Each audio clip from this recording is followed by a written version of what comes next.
where I am. So I just wanted to talk to you about a couple of things that have been going on. Obviously, the big race in New York with the mayor, Mandami. And I wanted to just have a quick chat about that as well, because I was thinking that one of the big things about it is, what does it mean for the Democratic Party? Like moving forward, like, does this mean that the Democratic Party is becoming more progressive, because Mandami is a democratic socialist. It's not a full blown socialist, as a lot of the people trying to make him out to be. A democratic socialist is obviously, just probably more like what a social democrat is more what you see in countries like mine, Australia, or also in countries like, hi Christopher, thanks for joining, or Europe or Scandinavia. That's a social democrat. So democratic socialists are generally more socialist than a social democrat. So yeah, in Australia, we probably call ourselves a social democratic country, similar to Europe and things like that. And so it's probably a little bit more to the left in some ways. Whether this means it's a big sort of change for the Democratic Party, I live. If I lived in New York City, I would have voted for him. Yeah, money. Yeah, yeah. I mean, that's the thing about it. Like, he's young, he's progressive, and what's been so funny is watching the right wing media just losing their mind about him. Like if you I don't know if people go on Twitter, but there's people like Charlie Kirk and people like that. These people have massive audiences in the MAGA universe, because a lot of them are online on Twitter and things like that. And they're basically, and Laura Loomer, who's like kind of like the Rasputin of the MAGA world. She's kind of like a little bit crazy. I hope he's the canary in the mine for big change ahead. Yeah, Pat. Yeah. I mean, I'm gonna talk a little bit about it. What I think it could mean, because obviously New York City is a blue state, and what happens in New York um, doesn't necessarily mean it's going to happen in other sort of more swing states. But there is some interesting things about the demographics of who voted for him, and I always try to, when I talk about this, is like, people realize that a lot of Western countries like Australia and Europe, there is a real trend that's going on around the world. And if you actually follow the trends in other countries, you can actually see what's happening in America, because we absorb similar culture to you guys, similar news, so it's actually quite interesting what's happening there, because a lot of what happened there has already happened in Australia at our last elections. And that is, what's happening is, the older generation, the boomers, right, is obviously getting older, and some of them are starting to sort of pass away. And what's happening is, you got the Zoomers, the Generation Z, and the Millennials, who are generally more progressive, to some degree, although Trump did get a lot more of those than usual, the 18 to 29-year-olds.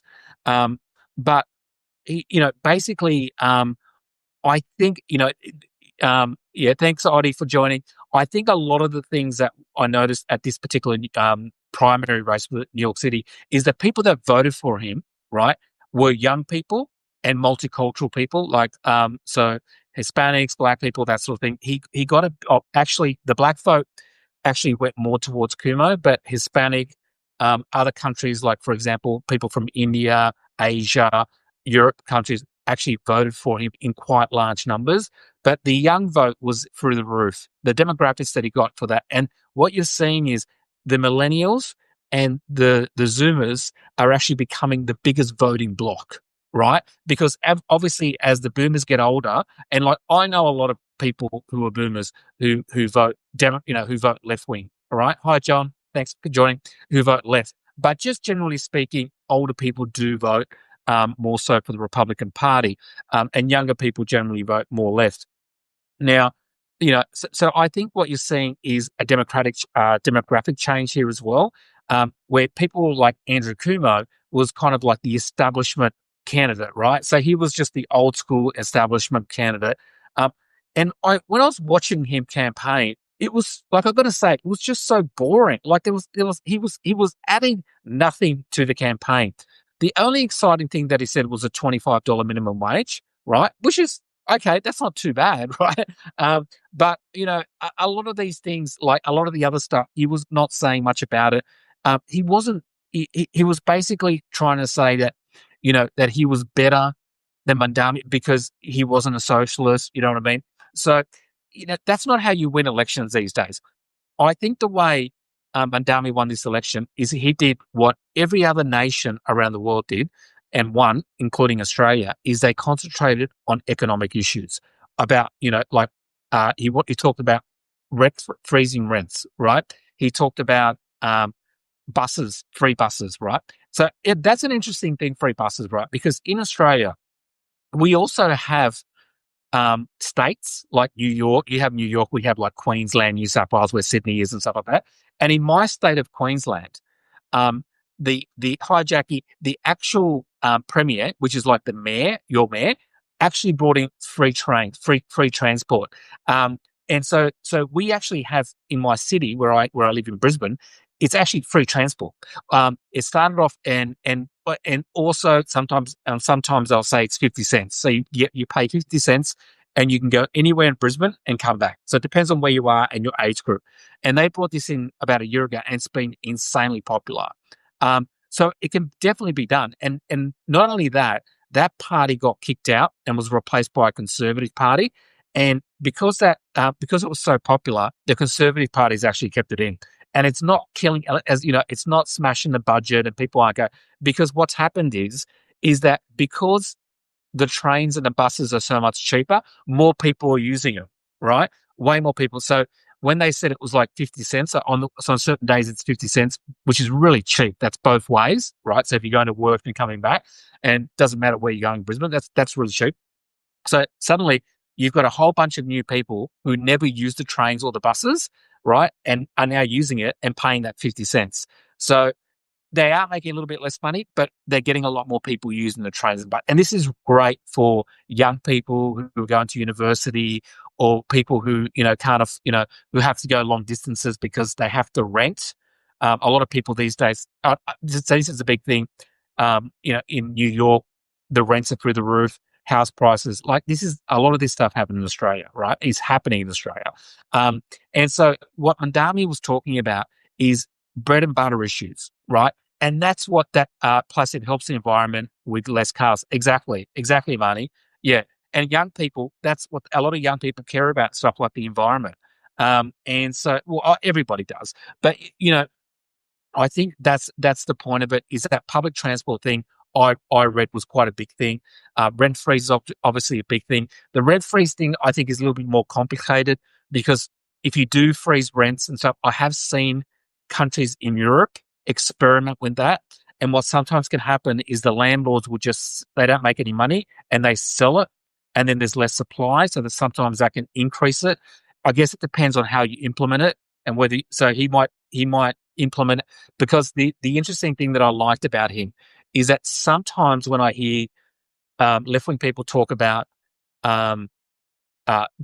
building more places and stuff like that, there's sometimes a little bit of that NIMBYism where it's like, oh, yeah, not in my backyard. You know what I mean? So I've had that in my city, where you go to the inner city suburbs and like that's where you want the biggest buildings, because you want people to be able to be near public transport and you want people to be near the city where the jobs are, right? So you need to be able to build, and a lot of times in the inner cities they will say like, oh no, we don't want to ruin our, the look about the aesthetics of our city and things like that.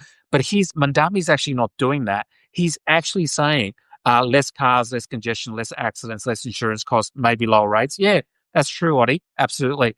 And the other thing is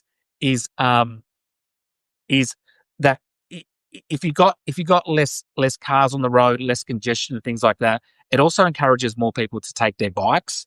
So so since we've had the free buses and free trains, we've actually had a lot less bikes lot less cars on the road and more bikes.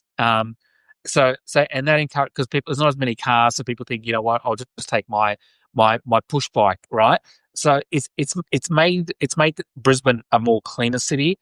and it's made it a cheaper city as well for people to get around. And even on the weekends, I'm noticing a lot more people getting on the trains and the buses with their family because it's so much cheaper to do that. So I think what I liked about Mandami is what he's talking about house supplies.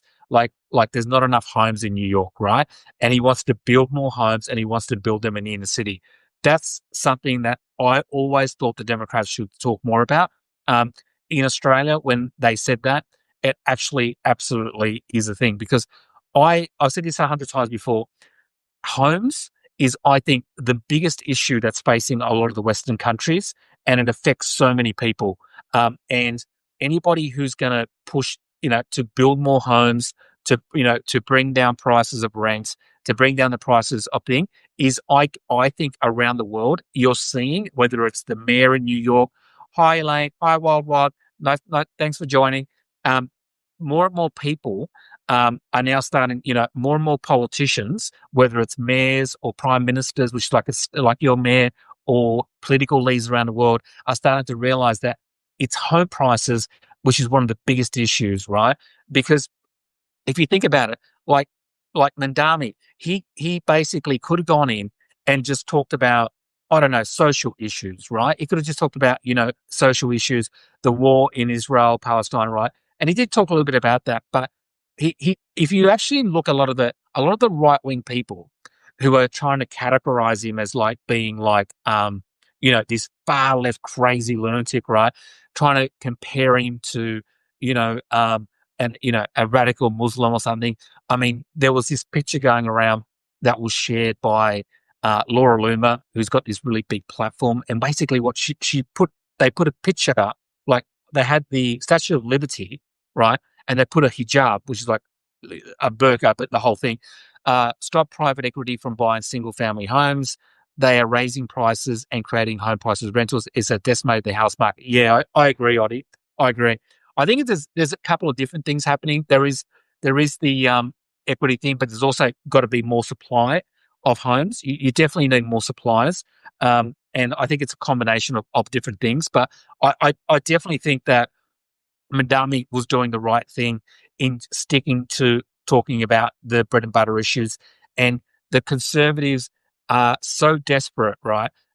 And Trump is as well. Like the funny thing is, Trump has like sent out like, I don't know, like 5 or 6 different posts, like this big, like they're massive. These massive posts about Madami. Like he's even said that he's ugly. Like really? I mean, he's actually like, I think he's a good looking guy. I actually think he's young, good looking, well spoken, well educated. I mean, when I was reading, sometimes the thing about Trump is when he's insulting someone, you kind of think that he's jealous. And when I was reading all that stuff, because Trump is older. He's not like 33 years old, and all that stuff. And this guy's way better educated than Trump ever was. He never went to Trump University, this guy. I'm sure he never went to Trump University. He sounds way too educated to have gone to Trump University. But, that's the thing. Like, I think Trump sees this guy and it's an interesting thing, like, because if Republicans ignored him and just went, we don't care, I would be, I would think, oh, well, it's not a big deal. But the fact that so many people from Trump all the way down MAGA media, including Fox News and everything, are so obsessed with this guy and him winning and trying to turn him into some radical person that he isn't, um, shows me that they're concerned about something. And I think what they're concerned about is this guy is anti-establishment. And Donald Trump won the election, right? The GOP attacks what they fear. It's the, MO. Yeah, that's right, Oddy. And I think also, Oddy, I think what they're doing is they they're they're afraid because Trump won on as trying to be anti, even though he is an anti-establishment. He tried to pretend he was anti-establishment, right? Um, and amongst the MAGA supporters, he won that thing because he was always fighting against establishment people. Um, as where this guy Mandami, he's actually was fighting Kumo, and he's probably going to end up fighting against Eric Adams, and who's basically become almost Donald Trump, right? Since he pardoned him. So he owes Donald Trump now because he pardoned him.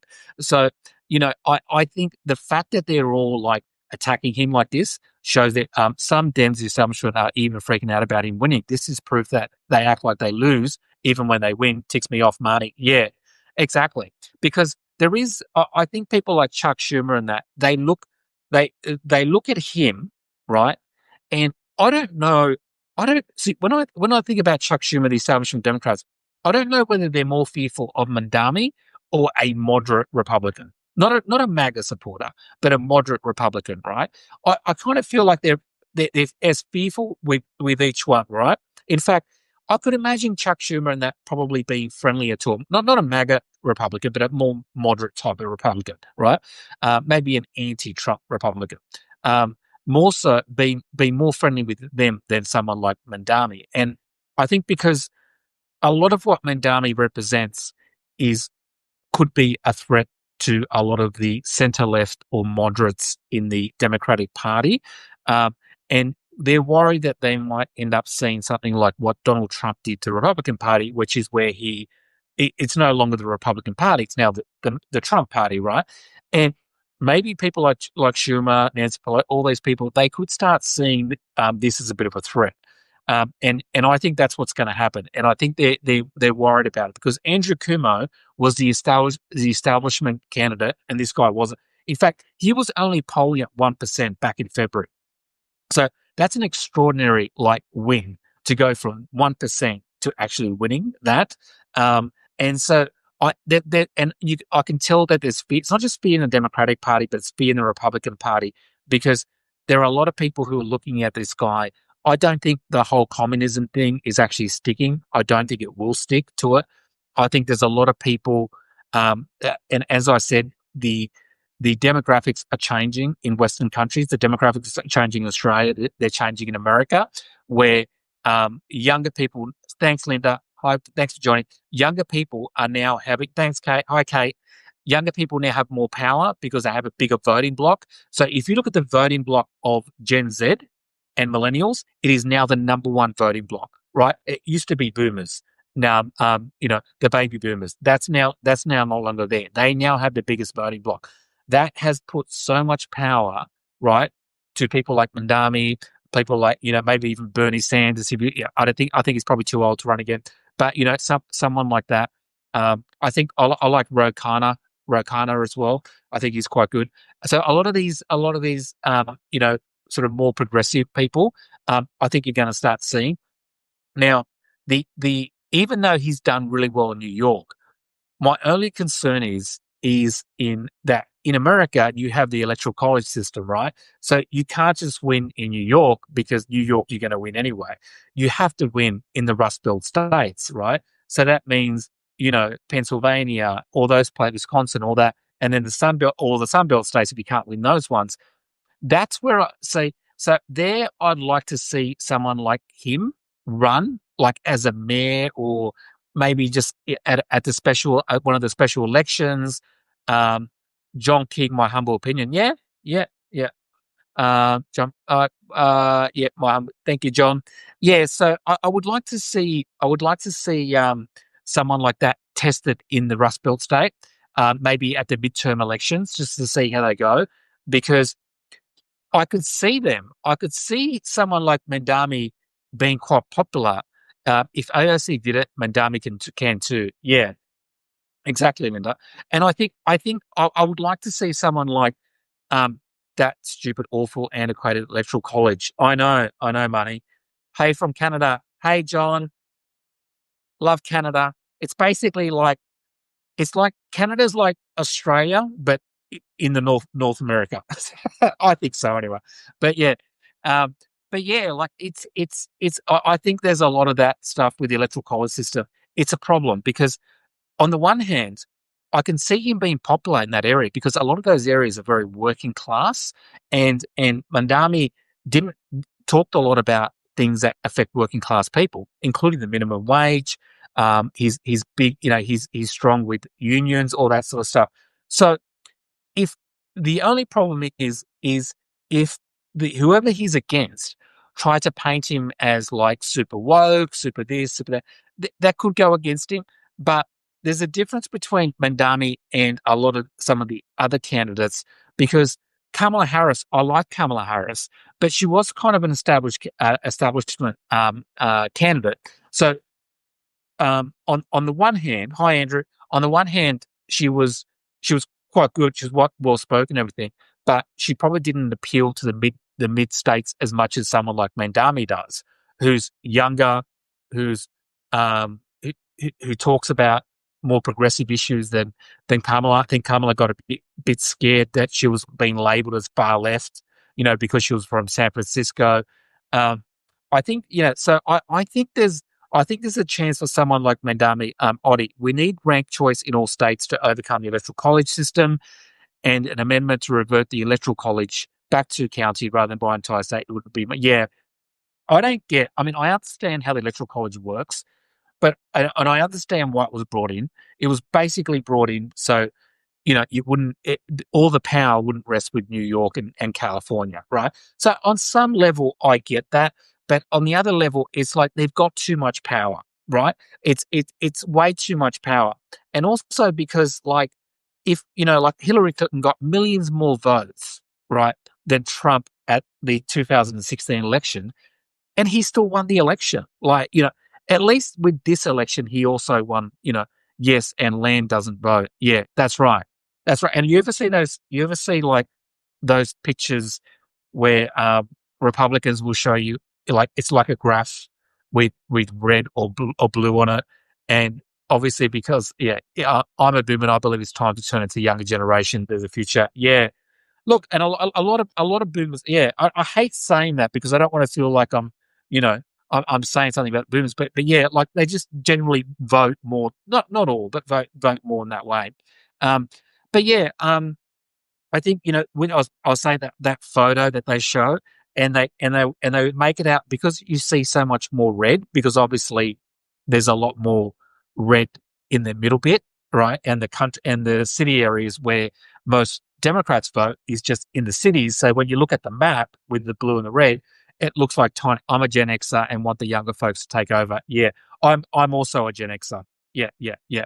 Um, uh, Audie, yes, those maps are eye-opening. A very small population controlling the entire country and sphere. Yeah, it is. But the insanity of those maps is they think that map is like saying that the majority of America is Republican, and there's only a tiny bit. Like they don't look at the populations of that map. It's just like just another example of MAGA just being like peanut brains. So, it's like it doesn't matter if you're looking at like the desert and happens to be there's 10 people who voted for Republicans in that desert, right? Oddie, Gen X as well. Cool. Those maps, like, yeah. So, yeah, so I think, so from that point of view, they are maddening those maps. But I think it's hard it's hard to get around the electoral college because so true, yeah. When you see how Trump won, it's alarming, right? And I'll tell you why it's alarming. And this is why I think someone like Mandami or someone, mate, doesn't have to be him, but someone who talks more about like economic issues, right, could possibly win over like whether it's Trump or someone he promotes. I live outside New York City. I'm in Pat Ryan's district. Oh yeah, okay. But yeah, like I just think that they basically won in amongst young people, 18 to 29-year-olds, which is very unusual for a Republican to win against, and they won the working a big chunk of the working class vote, which is again unusual, right? So re- Democrats need to get the working class people back, right, and they also need to get young people back. And someone like Mandami could possibly do that because he brings in the young people, and he also talks about the working class. So those two demographics, I don't think it's going to be very hard for Democrats to win with those two. With the electoral college system, it's almost near impossible, right? Because even then, because if you don't ring the Rust Belt, you have to go to the Sun Belt, and that's just as bad. So and then also the problem with those young people pack the room. Yeah, absolutely. And look, it is true that he's more relatable. Yeah, it is true that older people vote at a higher level, right? But younger people are starting to vote, but younger people are starting to vote at a higher level. It's actually increasing. Hi, John. It's actually increasing how much younger people are voting. They're becoming in some ways less engaged, but in other ways more engaged. Less engaged in terms of following politics from mainstream or having one political party. So a lot of young people now in America, Australia, Europe, they don't associate with a particular party. So they don't consider themselves either Democrats or Republicans. They like the actual candidate. Like they might go for an independent, right? So it's more the candidate they're attracted to than a party. As where me as the Gen Xer or the Boomers, a lot of times we aligned ourselves with the political party. Now, in places like Australia and Europe, they have multiple parties. They have two main parties, but then there's other parties around it. So you have the ranked choice voting that you had there is what we have in Australia, right? So that for our federal elections, that's what we have, right? So, and I totally agree. I can't remember who said it before. We have a huge problem with right-wing talk radio. People say it's Fox News, but that is not the main propaganda. It's talk radio that is everywhere in every car, job sites. They nationally syndicated and still bring up the big lie. That's true, Audie. And the other thing that they have that is not Fox News is online media. MAGA absolutely dominate online media. If you look at Joe Rogan, right, and all the people around Joe Rogan, right, all those people, he's done a job as a sway the very angry. Yeah, that's right. If you look at Joe Rogan, his demographic, he's got, I mean, when you look at the people who watch Joe Rogan or listen to him, it is, the numbers are astonishing. Like, because some people listen to him on YouTube, other people listen to him on their Apple Podcasts. Apparently truck drivers, when they drive across America, they'll just have his podcast on, right? And listen, because it goes for like 3 or 4 hours, right? Binge listening in their trucks. Yeah, that's right. And a lot of people, when they work on work sites, they will talk about having the Joe Rogan podcast there while they're on their site. So it's one of those things they just have it on in the background. And if you're a working class person, a lot of and Newsmax is propaganda machine, just as Fox, yeah, and OAN is the other one. So in a way, they've got a lot of the media. They've got, even though this is the hilarious bit, somehow Trump and MAGA and Joe Rogan and people like that have convinced people that the media is on the Democratic side and that the media is against Donald Trump. When you can't, here's a problem with what they're saying, right? You can't pretend that the media in 2024 last year or today is the same media as it was 20 years ago. It's not. Most people are not getting the news from watching NBC and things like that. Some are, but most people aren't. A lot of people, including young people, I mean, most young people I know under the age of 30, hi Holly, most people I know under the age of 30, and I have a teenage son, right? And all his friends, they don't watch news or read the New York Times or the Australian version of that. All they do is get their news from TikTok. They will get their news from TikTok, YouTube, and they'll have someone that they follow, right? Or Substack. They'll have someone that they follow, and they will follow that person all the time, and that's what they get their news from. And that person they're following on TikTok, right, is just like someone else who's like 21 years old, right? You're right. That's why I follow independent journalism. Yeah. And a lot of people just follow someone on Substack or on YouTube or TikTok. Young people like that. Like my son and his friends, I don't think they've ever watched a proper news show in their life. Just the news that's on like live free to air.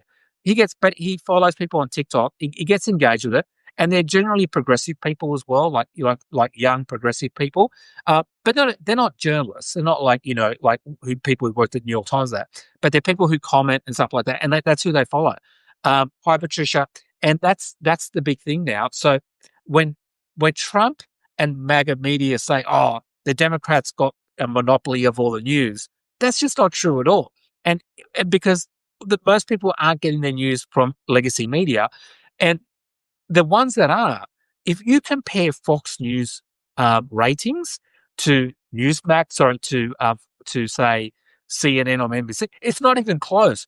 Fox News's ratings are as big. If you put CNN, MSNBC, and a whole bunch of other ones together, you still wouldn't get the same people who are watching Fox News, right?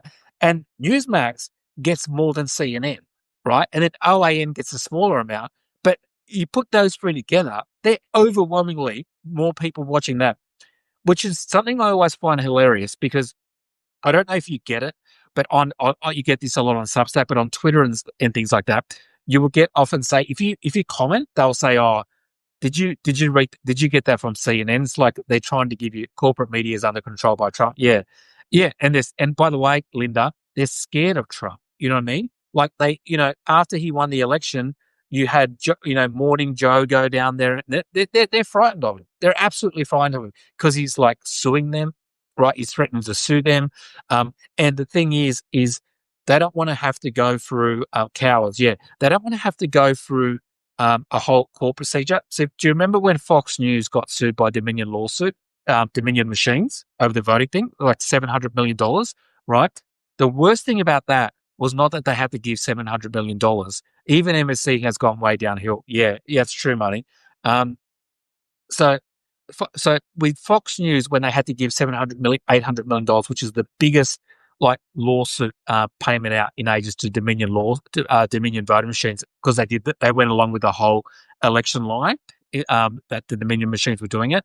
The worst thing for Fox was not the money. The worst thing is that before it went to court, right? It didn't go to court because they settled, but they settled because what was happening was embarrassing. Before it went to court, they do a thing called discovery, right? And discovery is where, but you probably don't know this, where two sides, both legal teams, can get information before they go to court, right? And what the lawyers for Dominion law machines got was hilarious. I follow the journalists that were fired. The Contrarian is great. Media, yeah, they're all great ones. I like those two, Oddie. Touch and Surpass, yeah. And so basically, they had to release, right, the private messages of Tucker Carlson, who was at the time at Fox News, the producers, Sean Hannity, and we got to read their private messages. Just way too much talk. Everybody has a podcast. I have one and it stinks. Hi, John. Yeah. Yeah. Everyone has a podcast. Not me, but yeah. But yeah. So basically they had to give all these private messages over. And the funniest ones were Tucker Carlson, because he was going along with the whole election lie, right? And he had Sidney Powell on there with Dominion Machine saying that, communists were like hacking the Dominion Machines and swapping the votes from, Republican to Democrat and all this stuff. She was just a loony, but they went along with it, right? And they went along with it. And the private messages from Tucker Carlson was he went along with it because he was worried that a lot of his audience would go to Newsmax if they didn't go along with the lie. So at that time, Tucker Carlson was texting private messages to his producer, right, which we found out through the court cases because they got hold of him and through subpoenas, and basically found out that he was texting things like, "Oh, have you seen all these people going to Newsmax?" Because they were like, all these people because Newsmax was even going further with the election lie, right? Like Fox News was receiving cease and desist letters from Dominion. So they started pushing back a lot. So they were worried. So they started pulling back, and that made people so the MAGA people were like, no, you're not telling me enough of what I want to hear. So they went to Newsmax, and Tucker was worried about that. And he even said he was worried about his Fox stock prices going down because, they were going there. So, and remember, I've said this before, this Tucker Carlson is the people that the MAGA people called the truth teller, right? The guy who got caught, right, literally texting messages that he was deliberately lying to his audience because he was worried they were going to go to Newsmax. Yeah. Our founders could never conceive that we would ever be in many-to-many information scenario. Our First Amendment is inadequate to cover it. The time period assumed that we only have. Yeah, that's right. Yeah, that's right. I mean, that's the thing. Like the whole news area. Hi, Juan. The whole news area has completely changed. It's no longer everyone comes home. Like when I was growing up, and I'm sure a lot of people here, when we used to come home, we would all watch the same. Most of the country were watching 4 or 6 different news organizations, right? So most people are getting similar news. Now it's so fragmented, right? With TikTok and YouTube, and to be honest, more people don't pay attention to news at any time in the world because you have so many other things to distract yourself from, right? You can watch TikTok. If you're like working a job and you have kids and you come home, some people just want to escapism and they don't want to look at news, right? And so when that happens, flip this table, TikTok, Substack, flip this table. Yeah, yeah, that's right. Um, and and hi Kevin, and that's a big problem because if everybody's watching different news, then we're not getting we're not getting the same information, which means that when a lot of people when a lot of if something breaking news comes, like if we find out, like when we find out that Trump, the documents case, right? And it wasn't like Biden. So with Biden, the documents case, they found the documents in his garage, right? His lawyers rang the archives and he said, "What can we do to fix this up? Can you send them back?" Sure. He did everything right, right? With Donald Trump, right? With Donald Trump, um, he not only does he have the documents, but he tries to hide them and he tries to move them, right? So, but the problem is this was a good example of how fragmented news does, is not always a good thing because what happens is the actual story of Trump and the difference between what Trump did and Biden did was big. They both took documents, but only one tried to obstruct it and get it back. So that's always a big problem, right?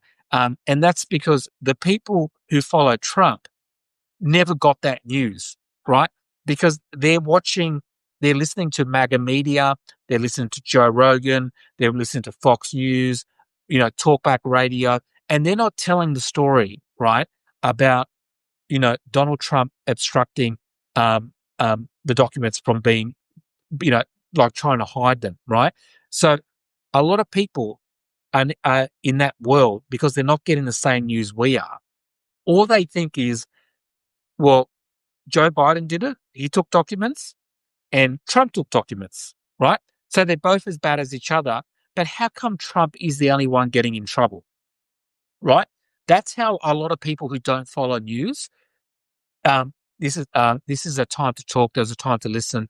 Yeah, that's what we need to educate the newer generation, get their news from all independent media to be well balanced. And yeah, exactly. Yeah, that's right, Linda.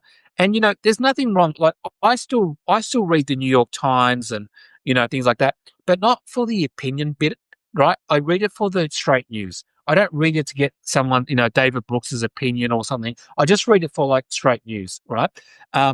So but and there's nothing wrong with that because it's good to get straight because those people like the New York Times, they have access to more info. They got inside sources in the government. They've got they've got more sort of room to do investigative journalism, and that's a big thing at the moment. There's not a lot of investigative journalism anymore, right?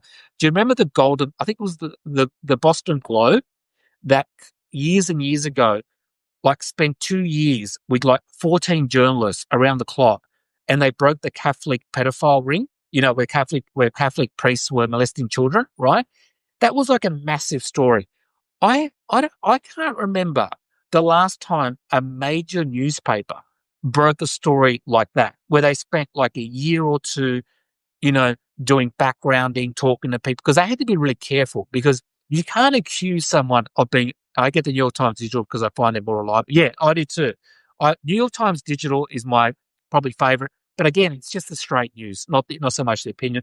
Um, so, and that's the thing. Like the Boston Globe did this amazing story. They turned it into like a movie, I think it was like a movie and things like that. But it would really happen. They broke the whole Catholic Church. What they were doing is if they got caught doing something bad in one town, right, they would move that priest to another town, and they'd move. So instead of like saying handing that priest into the police, they would just move into another town, and then he would do that in another town when he got caught, right? We, I, they just, I can't remember the last time the New York Times, the Washington Post, or any of those broke a really, really big story anymore. And I think part of the reason is they don't have the same money they used to, right? They don't have the same, uh, they don't have anywhere near the same money because there's not as many people watching them. Sorry, not as many people reading them, right? So subscription levels have gone down a lot. And a lot of people are used to getting free news now. So They don't want to pay for newspapers and things like that. So it's hard for them to make money. So it's a bit of like a chicken and egg thing. You want them to do more investigative journalism, but they don't have enough money to do that. That's why I don't mind giving money. I actually subscribe to New York Times because I want them to do more of that stuff. And I hope that my little bit of money that I give them helps them to do more of that sort of stuff. The stuff that, you know, people online can't do. Right. So, but I mean, I get the New York. Yeah. So I think I think that's the one good bad part about fragmented media is that same here. Yeah. Is that Donald Trump can get away with so much. And I remember last year during the election, right? And he was getting indicted all the time. Like there was a Jack Smith case with the fake electors and all that. Thanks for the love, heart. Fake electors and all that sort of stuff. And the documents case. There's all these indictments everywhere. And his polling didn't go down. You would think it would go down. Now, this is the thing. 20, 30 years ago, Donald Trump, I don't think could have done what he's done now. Because 20 or 30 years ago, everyone would have been watching similar news, right? And so most people, including some of the independents who voted for him, right, they would have been more informed about what was happening. There is his base, there is the Trump base who doesn't care what he does, right? That he can get away with whatever he wants and they don't care. But there's also other people who voted for him in 2024 who might not have voted for him before, right? Or maybe didn't vote at all, right? Who weren't getting the full story, right? And they weren't informed. And that part of the reason they weren't informed is because they got their news from one particular area and they didn't get the full picture. And that's why when all those indictments were happening, I was seeing a lot of Democrats, people like myself, right, on the left, and they were going, how is it possible that all these remember he was showing up in court, like remember he was in court every day and stuff like that, and he seemed to get more popular, right? And it didn't make any sense. Now you could say, well, that's just because the people in America, a lot of people in America are crazy or whatever. You could say that, but it was a loss of the fairness doctrine under Reagan that kicked off the unbalanced news and propaganda. Yeah, I agree, Oddie. Yeah, I know about that. Yeah, yeah, yeah. And yeah.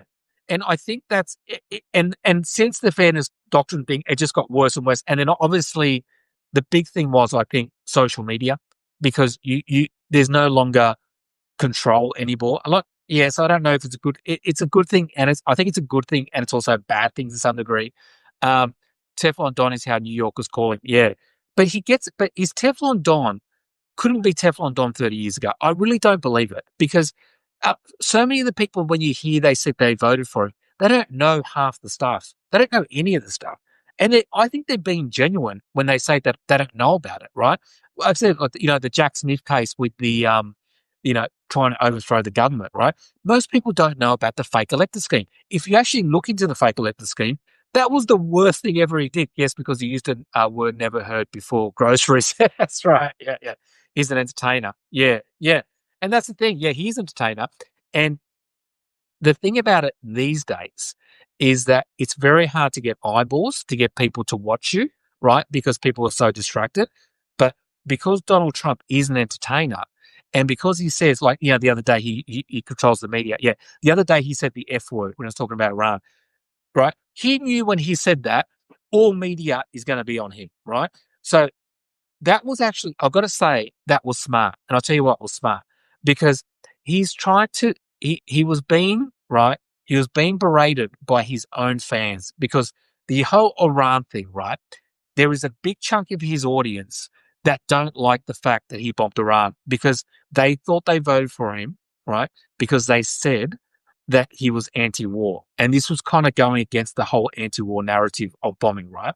So a lot of his audience went against him because of that. So not all of them, most of them would have stayed together, but some did, right? And so what he did when he said "F you," and then he said something slight about Israel, you got to stop the bombs, is that was a way to send a signal to his audience that oh no, I'm tough enough, I'm not being controlled by Israel, all that sort of stuff. And by using the F word, he was going to get all media on it, right? Because his followers are going to talk about, because they think, oh my God, he's so cool. He used the F word, like it's just so childish. Like, who cares? Like, I don't care that he used, you know. And then the people, the independents, so that got all of media, looking at that because the way he said it, right? So it was so he knows how to get eyeballs on him. If he wants to say something where he wants everyone's attention, he knows how to do it, right? So, and with the Democrats, because Democrats are more normal, right? They're more normal people. Um, they can't get the same attention because if you say something like, I don't know, like, oh, we should look at the healthcare policy, section 9.8. Okay. Well, that's not really gonna, get the media going. He controls it. Yeah, that's not really gonna get the media as much. So you kind of have to do it in a big way. And I like the way Mandami did it, right? Is basically he did it with social media, right? He barely used legacy media, but he still did it, right? He used things like TikTok, YouTube videos, all that sort of stuff.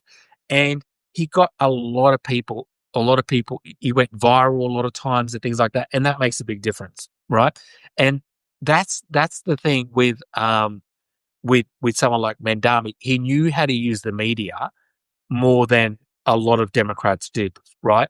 In last year, right, the Democrats basically ran a campaign like it was 10 years earlier. When you're the dumbest congressman MGT ticked off with her boss, you know she's not the only extremist MAGA. Yeah, that's right. Yeah, yeah, yeah, exactly, Linda. But that's the thing, like, um, they got mad at him, right? uh, about the Iran thing, but they all came back to him, right? As soon as he said that F thing, and he slightly criticized Israel, they were like, "See, he's back. We got him." So it doesn't take much for him to get his audience back, and I think he knows how to do it. But yeah, as I said, like, I think if you look at back last year, the Democrats ran, right. They ran like it was 10 years earlier, before social media, before the online world, before TikTok, all that sort of stuff, right? That's how they ran their policy. They stuck with legacy media. And I don't think there's anything wrong with doing legacy media, because there's still a lot of people who watch legacy media. But you have to do all the platforms, right? You have to go TikTok. Yeah, but it has to come across as genuine. The worst thing I think you can do is if, like, for example, someone like Chuck Schumer, who's not, you look at Chuck Schumer, and I've seen him on TikTok, and it's like, what's happened is his 25-year-old advisor has said to him, "You need to get on TikTok, and we need to start doing this, like, dancing or something." It comes across so bad. It just comes across so cringe, because it's not his idea. You know that that's not really him, right? So it's got to be genuine. When I saw Mandami on social media, Democrats need better messaging. Oh, absolutely, yeah. When I saw Mandami on social media, um, he was so natural, because that's he's 33 years old. That's his world. That's the world he lives in. He's not trying to be someone he's not. So it came across as genuine. And again, you can be older and still use TikTok and social media and all that stuff and go on podcasts or whatever, and still do well. Um, but you have to be genuine. Don't try and be someone you're not. And I think sometimes with Chuck Schumer, you can tell he's I think I've said this before, I think the biggest problem the Democrats is the consultants. I think they have some of the worst consultants in the world. Like, last year when I was watching how they were like, they let the Republicans, I've talked about this before, I don't want to bore you, but the trans ad, with that trans ad where they were basically saying they, them, right. And it was about, they were tying the trans people, Schumer's to a, yeah, they're tying the trans issue to the economy, saying that Democrats are too focused on woke and not enough on the economy, right? Um, and that worked. And what the Democrats did is they ignored it. They pretended like it wasn't happening, right? They acted like that's not really happening. And so what, by doing that, you're conceding that position, right? So you're letting the other side, right, paint the picture or paint the narrative because you're not fighting back. So what they should have done is they should have acknowledged that ad instead of trying to ignore it, right? Because when you ignore it, you're telling everybody that it must be true, right? Because they ran that ad, they spent hundreds of millions of dollars on that ad. So you have to acknowledge something when it's big, when it's that big like that ad was. And what they should have done is obvious. And what they should have done is said that ad's a lie because the only people talking about woke or trans people is Republicans. Hi, Brett. Yeah, is Republicans. We need term limits in Congress and all these lifetime points. Yeah, exactly. Yeah. And and that's a big problem, right? Because you have um you, they didn't fight back against that Transat, and they had the truth on the side. Democrats last year did not talk about woke, did not talk about trans people. They ran away from it. In fact, they ran away from it so much they ended up in the hands of Liz Cheney, right? So they weren't trying to that they weren't campaigning on woke, right? But the Republicans successfully painted them as that's what they were doing, even though that's what they weren't doing. So they should have fought back. It was an easy thing to fight back. All you say is the only people talking about woke are you guys. The only people talking about trans people are you guys. We're interested in homes. We want to build homes, right? We want to build homes for everybody. And that's sort of like if you stuck with like a big economic thing like building homes, right? Maybe cost of living issues, trying to bring down rents, things like that. I think the Democrats would absolutely get those working class areas in the swing states because they don't want to hear people, right? They don't want to hear people talking about cultural issues. They want to hear economic issues. And I think by letting the Republicans define them as being the woke party who doesn't care about the economy but only focuses on like cultural issues, right? They lost it. They lost that fight, right? You got to take the fight to them. The regime is run by Stephen. Yeah, exactly. Yeah. And if you look at Stephen Miller, it's all the culture wars. And they know how to do the culture wars, right? They know how to run it because here's the thing. People like Joe Rogan, right? He's a comedian. Well, he's actually not that funny, but he's supposed to be like a comedian. But he's like supposed to be like a comedian, right? And in that circle, they're obsessed with cancel culture and all that because, it affects their world, right? And then, so what Republicans did really well is they went to Joe Rogan and said, "Hey, we're with you, man. We're with you. We think cancel culture is also bad, right?" And the Democrats are all for like, yeah, project, yeah, 24, yeah. All the Democrats care about, right? All the Democrats care about is woke and cancel culture and stuff like that, and and that's all they're focused on. And they convince people like Joe Rogan and a lot of people in that world that Joe Rogan is no longer someone like Bernie Sanders who we supported before, but he's now more like Donald Trump or something like that, right? Because you know, but the reality is, but nobody ever challenges him on that because a lot of Democrats won't debate him, right? Or they won't talk to him about it. Or, right, the other day I saw Bernie Sanders go on Joe Rogan, right? I watched the whole thing, right? It only happened the other day. And and Joe Rogan he's obsessed with certain subjects and he thinks he knows every little thing about each one of these subjects, right? And one of the subjects he started talking about was how Donald Trump is suing um, 60 Minutes because they slightly edited that video of Kamala Harris being interviewed. Remember, she's being interviewed, and they like slightly edited to get rid of some of the ums and ahs. Wasn't even that big of a deal, but Trump made it into this massive deal and basically said that he could have lost the election because of that, because it's just ridiculous, right? The whole thing's crazy, right? But he's like wants to sue, and Bernie Sanders said he shouldn't be suing them because of something like that. And Joe Rogan said, well, that could have changed the election. And like, I'm just like, no, it couldn't have changed the election. Like, the thing is, like, why would a independent, right, be it's blown out of proportion. Exactly. They're very good at blowing things. Trump is very good at taking an issue that is like a non-issue and turning it into a big issue and getting a whole bunch of online media to believe him. And this is one of the issues, right? Because here you have Bernie Sanders, right, going into the Joe Rogan area, which is a big thing, a big audience, right? And now he's being challenged about this. And Bernie Sanders says, but this is the problem, right, with Bernie Sanders. Nothing about Bernie Sanders is he doesn't know all the details, right? Because he's too busy doing things like being like, being a, being a politician. He doesn't have time to work out every single detail of what happened with this thing. So when Bernie Sanders came back and he goes, I don't think Trump should be suing people. It's anti-democratic, whatever, especially the media, because you're going to scare the media, all that sort of stuff, right? Which is true, right? He's the president of the United States. If he doesn't like what the media says, he has this massive platform where he can fight back, right? He's not just some normal guy with 5 followers on Twitter, right? He has a massive platform. That's how his greatest gift, but it will be his destruction. Yeah.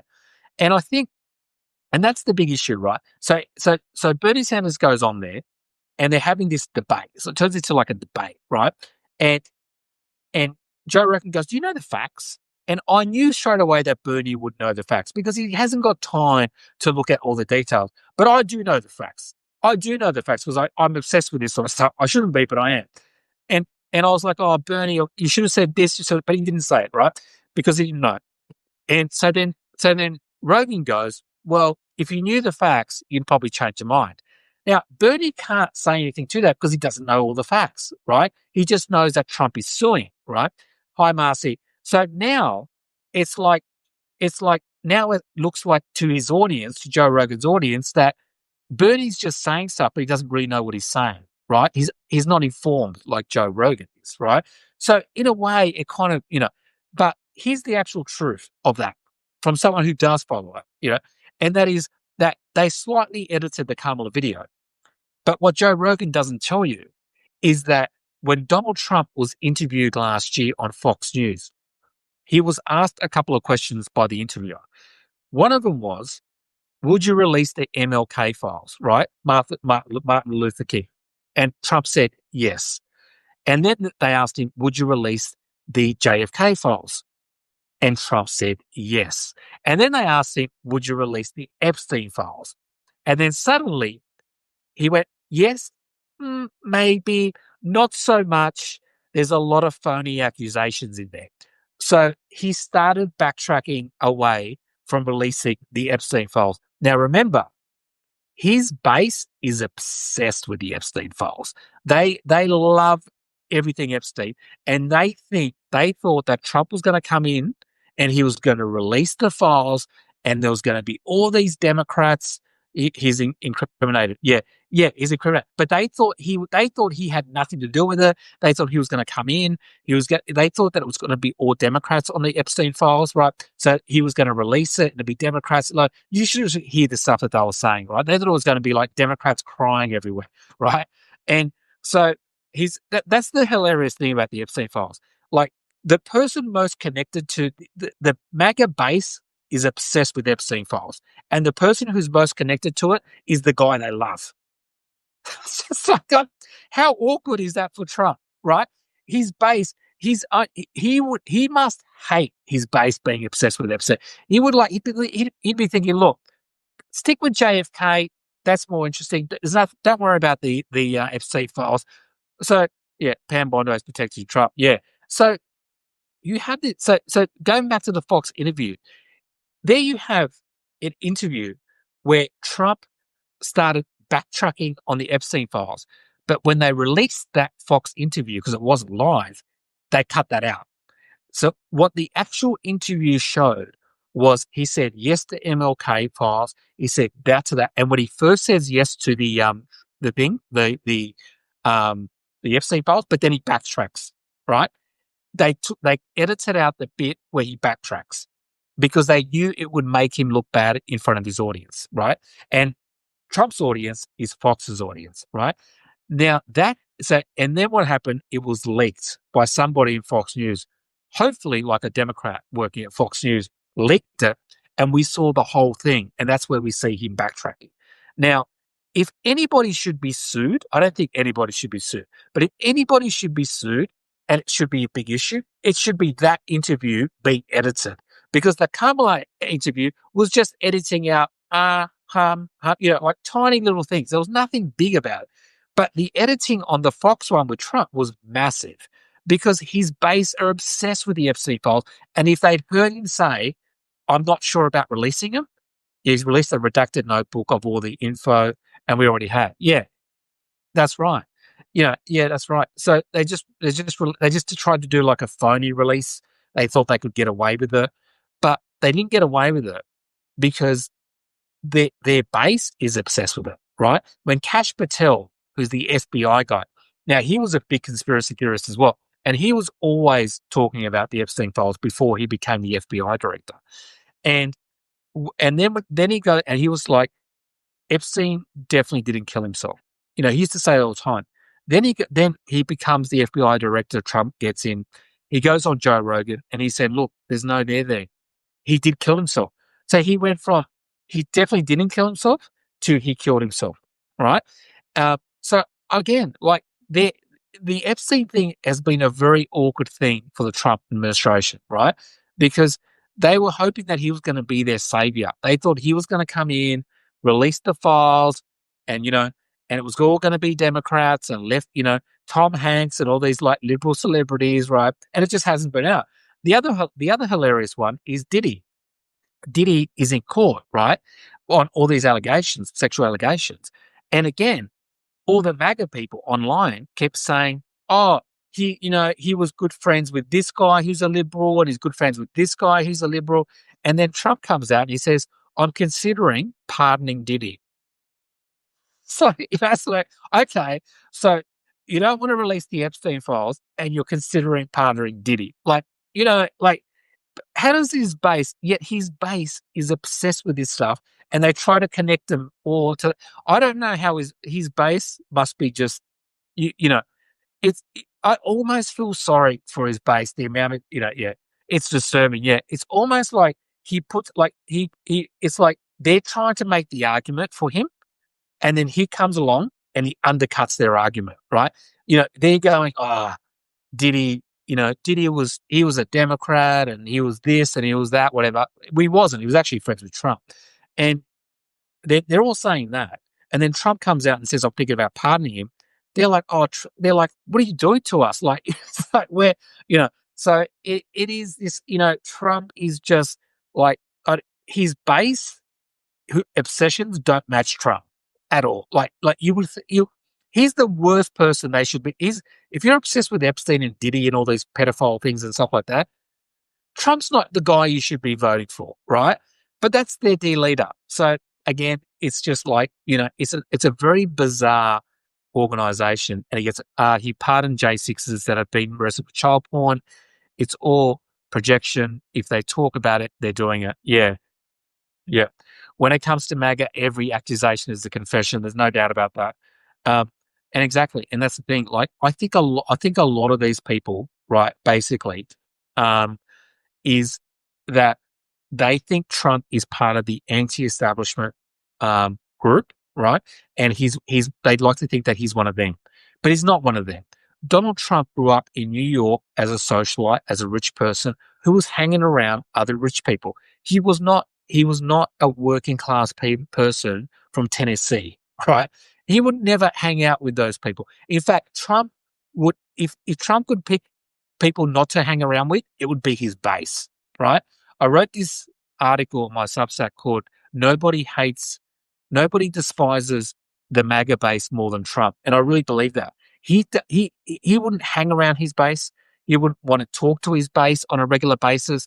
He's a New York socialite guy who hung around with rich people and hung out with Epstein's and went to rich parties and dinners. He would rather, let's be honest, he'd rather hang out with like celebrity liberals than any of his base any day of the week. But he's convinced them that he's one of them, right? And he couldn't be anything further from one of them, right? So again, he's a con artist, and he's done it quite well in terms of conning working class people into believing that he's on their side. And he's done it through, I think, a lot of the culture wars and things like that. And, the fact that they've painted Democrats as being maybe a little bit too woke or whatever. So, again, it's a lot of that stuff. But I think going back to sort of Mandami and how sort of he won this thing, I think there's definitely lessons to be learnt here for the Democratic Party, and one is you can't just go with establishment people, because what's going to happen in the next election is that even if Trump doesn't run, he will almost certainly endorse somebody, and he will almost certainly run as like a de facto leader for that person, right? So he'll basically pick someone he likes, like let's just say Tucker Carlson, if he did it, right? Uh, and he would basically almost be like de facto leader, right? He would campaign with the person. So for that person to be beaten by a Democrat would have to be beaten on economics, because economics, it's a wake up for Democrat. Yeah, they have to win on Democrat. They have to win on economics. It's the only way. That is the only what is that? Oh my god. That is the part of the MAGA coalition. The other part is scarier. They are all religious seven pillar dominion folks. They support Israel. Their prophecy requires all people of Jewish faith to be in real, then Israel destroyed. Yeah, so I know it's just like they've got to kind of stick with economics, and I've always thought the big one was housing. If you say you're going to build lots of homes, I think that's going to be a big factor for people to vote Democrats, because homes is a good way to get a lot of people to vote for you. If you're a renter, you're maybe going to be young, and young people, so if you say to people, look, we're going to build homes, so there's more supply and rents will go down, right? That's a good way to get young people engaged. Um, if you're a young family, or even like middle aged family or something, and you haven't been able to afford it to buy a home, more supply, prices should go down. Universal healthcare, yeah. I don't know if universal healthcare would get in, yeah. But you know what you could do? You could do something else that's a really big thing as well. Like, I don't know what else, but in Australia, um, our left wing political party, affordable education, yeah, stuff like that. But I think it's important to have one really big one, because here's the thing: people are too. If you say too many things, it kind of diminishes the big one. In Australia, what the left wing party did to win their election, and they won by a landslide, is that they focused on homes, and then they did little side things like education, healthcare, but the big one was homes. And because they knew that these days people are not paying attention to politics, and they needed something that was going to stick to people's brains. And so they used the big one as homes. And what they realized is that who does homes affect? Young people, families, right? But also who builds homes, right? Plumbers, electricians, tradesmen, that sort of thing. So that brings the working class people in. Hi Beth.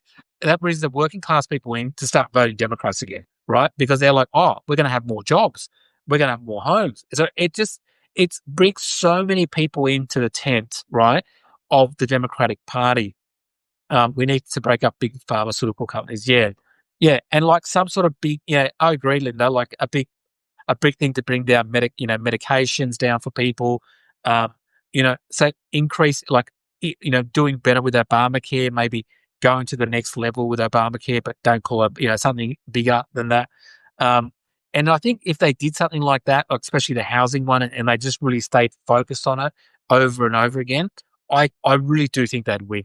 I really do, yeah, because at the end of the day, um, and then what you do is, because what's going to happen is the Republican Party is going to try to paint the Democrats as being woke again, because they know Dominion Seven Pillar belief is a certain sect of Christianity that is supposed to, yeah, articles of impeachment, but it's Project 25, yeah, yeah. A lot of those things ended up becoming true, the Project 25 stuff, absolutely. But yeah, so I think you got to stick with the housing thing, the home thing. I think it's a really good one, and just like really push that forward. and get the working class people back into the Democratic Party, it's still got to be a big tent. You're going to have progressives, moderates, centre left people, and stuff like that. But not all the power should stick with the moderates and the centre left. The progressive side needs to have a lot more power. Fight for the seniors, yeah. And so I think, a lot of that stuff with housing could make a big difference. But we're gonna wait and see. I think if if housing can be the number one Democratic thing, the Republicans will then try to make you say woke, and then what you do is you turn around, right, to the Republicans when they try to do the whole woke thing, and you say, look, we haven't mentioned any of that stuff, right? All we've talked about is building homes, right? Low rents, you know, more people having jobs in the building industry, and all you guys in the Republican Party doing are obsessed with woke. You guys keep talking about, and look, that would absolutely win. Universal basic income, yeah, that would absolutely win but all of that is not going to happen unless we continue to fight for our democracy, not an autocrat. Yeah, look, I agree, Linda. You do have to fight for that because you don't know what's going to happen between now and the midterms. Um, and but I'm just thinking in terms of if you get to the midterms and then you get to the election, right, next election, I think there's got to be lessons learned from this last one, and the lessons is, unfortunately, right, you can't win an election by saying Trump's a bad person.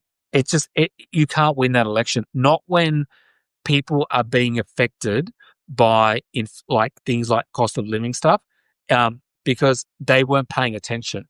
Yeah, and the trio behind Dumpsies need to be highlighted also by speaking circuit positioning as well. Yeah.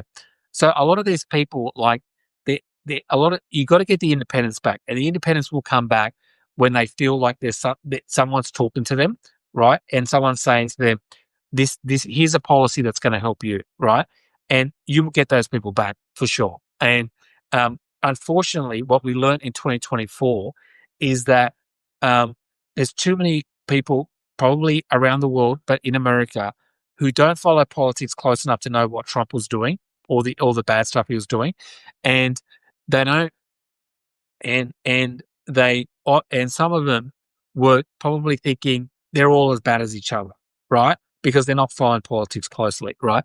And those people had Democrats had more of a economic sort of thing and fought back against the trans thing, like they fought back against the woke thing and all that stuff. I still don't know if they would have won because 2024 was a weird year. There's never been a year like 2024 where incumbent governments got kicked out all around the world. So I like to think that they might have had a chance of getting closer to winning. But yeah, what it means to be an American party, yeah. So yeah, so I think next election, but you hit it on the head. Democrats need to be stick together and become a Big Ten party. We do need to be. You do need to become a Big Ten party because if you look at you can't just win with progressives and you can't just win with moderates. If you look at the Republican Party, right, they have moderates and they have people on the right and they have people everywhere, right? Although it's basically become the MAGA party.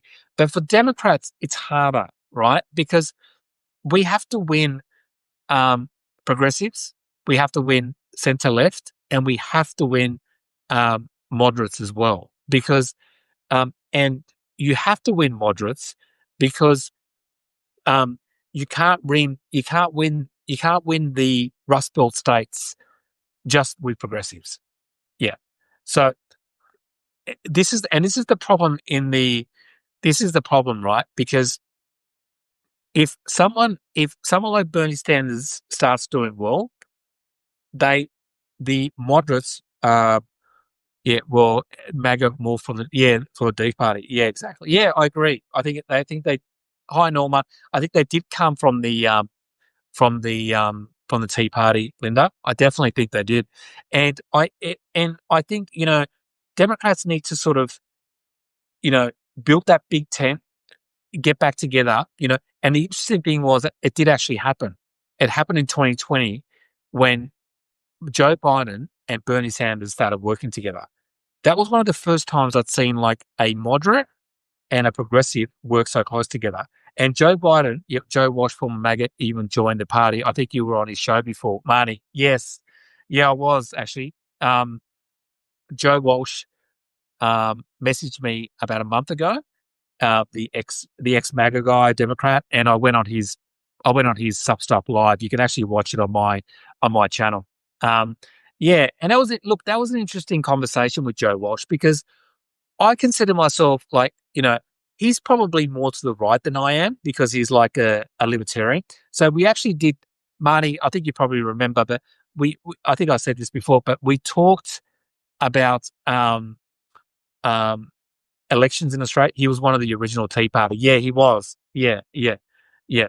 And I liked him because I enjoyed talking to him, and we had oh, good, Linda. Yeah, that's great. Well, go watch the interview that I did with him. It was good. I enjoyed it. And but I kind of original Tea Party was Ron Paul. Yeah, but I kind of the thing that it was interesting about talking to him is that he's a libertarian, right? So he's a libertarian type guy, and we were talking about elections in Australia, and in elections in Australia we have compulsory voting, right? And he was like, because he's a libertarian, he was like, "Oh my god, the government tell you how to vote, telling you that you must vote and all that stuff." And I was like, "No, no, Joe, it's not. You're not going to go to jail. You're not going. It's like a small fine, if you don't vote, and you can get out of it easily. Just email the government and say, look, I was sick, and you get. So it's not even. But what compulsory voting does do, Ron Paul Tea Party was co-pilot. What compulsory voting does do well in countries like Australia is it creates a culture where everybody votes. So from a young age, it's a civic duty, right? It's a civic duty to vote, right? And when you feel like it's a civic duty to vote, this is the problem when you have countries like America that a lot of people don't vote, right? What happens is the parties have to bring out the extremes, right? Because that's like Trump has to bring out the MAGA base because they're the ones who vote. If there was all right, the Democrats have to bring out their base to win an election because a lot of the moderates and independents they don't vote and they don't have to vote, right? So in America, you can get used to never voting, right? Because it's not compulsory. So from the age of like 18 or whatever you can vote, you might not have voted your whole life, as we're in Australia, right? You're taught in school that it's a civic duty to vote. So you start getting more engaged with politics because you know you're going to vote. And when you turn 18, you're like, oh, I'm going to go vote. And it becomes a habit. It becomes a habit that you vote. And the more people that vote, right? The more people that vote, the better it is because it takes away the extremes, right? Um, and it gives power to everybody, right? So and we also have preferential voting, which is like what you had in New York, right? So we have the same thing. So you can have that. That's it. It used to be in the old days, right? Okay, I didn't know that, Linda. Yeah, but yeah, preferential voting I actually really like, and I'll explain how it works in Australia and why I think it helped Mandami. I love that about Australia among many other things. Thanks, Barney. Yeah, I do. I think compulsory. I don't think you will ever have compulsory voting because you do have that really libertarian thing in America, which it's not big. I mean, we're libertarian. We don't want the government involved in all our lives. I mean, I don't. I don't ever. This is the thing. Like, I don't ever have any connection, ever contact with the government at all. Like, I don't. They're not in my face. We just pay slightly higher taxes, but you pay slightly higher taxes, you also get better healthcare back, right? Um, yeah. So you get better healthcare back, and that's good. So you're getting something back for paying slightly higher, but they're not massive taxes at all. Um, and so everyone voting as a civic duty, I live civic, came from a long linear relationship with policies because my parents were very engaged. Yeah, exactly, Linda. And but in Australia, it's not. It shouldn't just be because like that's the same thing like with a lot of places. Like if your parents are engaged, you become engaged. But the great thing about Australia is that um, is that it's because you have to vote it's taught in school a lot to vote because, when you're 18, you're going to have to vote, right, with that.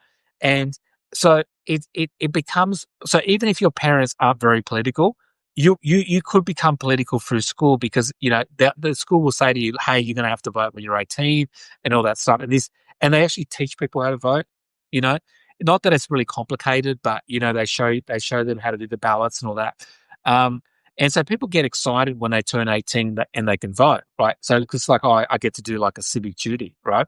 So it is a good thing. Again, it gets rid of the extremes as well when you have everybody voting together. I don't think Trump could have won in Australia, right? Because there's too many people who would have voted against him. I think a lot of people who didn't vote in America, had they thought they had to vote, right, probably would not have voted for Trump, right? Uh, because he got a lot of the extreme elements to vote for him. Um, so a lot of the people who didn't vote, they probably wouldn't have voted for him. Otherwise, they would have been part of his cult. Do you know what I mean? So I think getting those people probably would have not stopped him from winning. Because when I look at the amount of percentage of people in America who don't vote, it's astonishing. It's way too high. Yeah. Um, so yeah, high vitriol. I don't know where. Yeah, but yeah. So I think that, and also, the other thing in Australia that we have is obviously you have compulsory voting, but you plus Australians could see right through Don the con. Yeah, 3 months. Yeah, exactly. Yeah, we could, and sometimes it's easier when you're living in another country to be more objective, right, about Donald Trump, right? We also have a very different culture in Australia. Like our politicians are boring, right? And this is the other thing I was talking to Joe Walsh about. Like when Joe Walsh and I had a conversation, I was like, we're very different, Joe, because over there, your politicians, it's like a president, it's like almost like a reality TV show. Do you know what I mean? You have this big primaries and then you have like a year before you actually vote. In Australia, they only start campaigning about 3 or 4 months out before the election. So you don't have this big lead in time, right? And that I think that's too long where people are like thinking, it's like a campaign for a whole year. It just gets, so they constantly having to be voter suppression accessibility is also yeah, yeah. I know about the voter suppression in America. I'll just say this about voter accessibility. Um, in Australia, because it's compulsory voting, right? The government we have an independent body, right? That's not left wing, right wing. It's not any wing, and their job is to make it easy for everybody to vote, whether you're left wing, right, it doesn't matter, and whether you live in the country or in the city or whatever. And because of that, it is really easy to vote in Australia and very accessible. Yeah, because if you make it if you make it compulsory, you have to then make it easy, right? Because you can't say to people you have to vote and then you have to line up for 3 hours. That's not fair because you might have to work.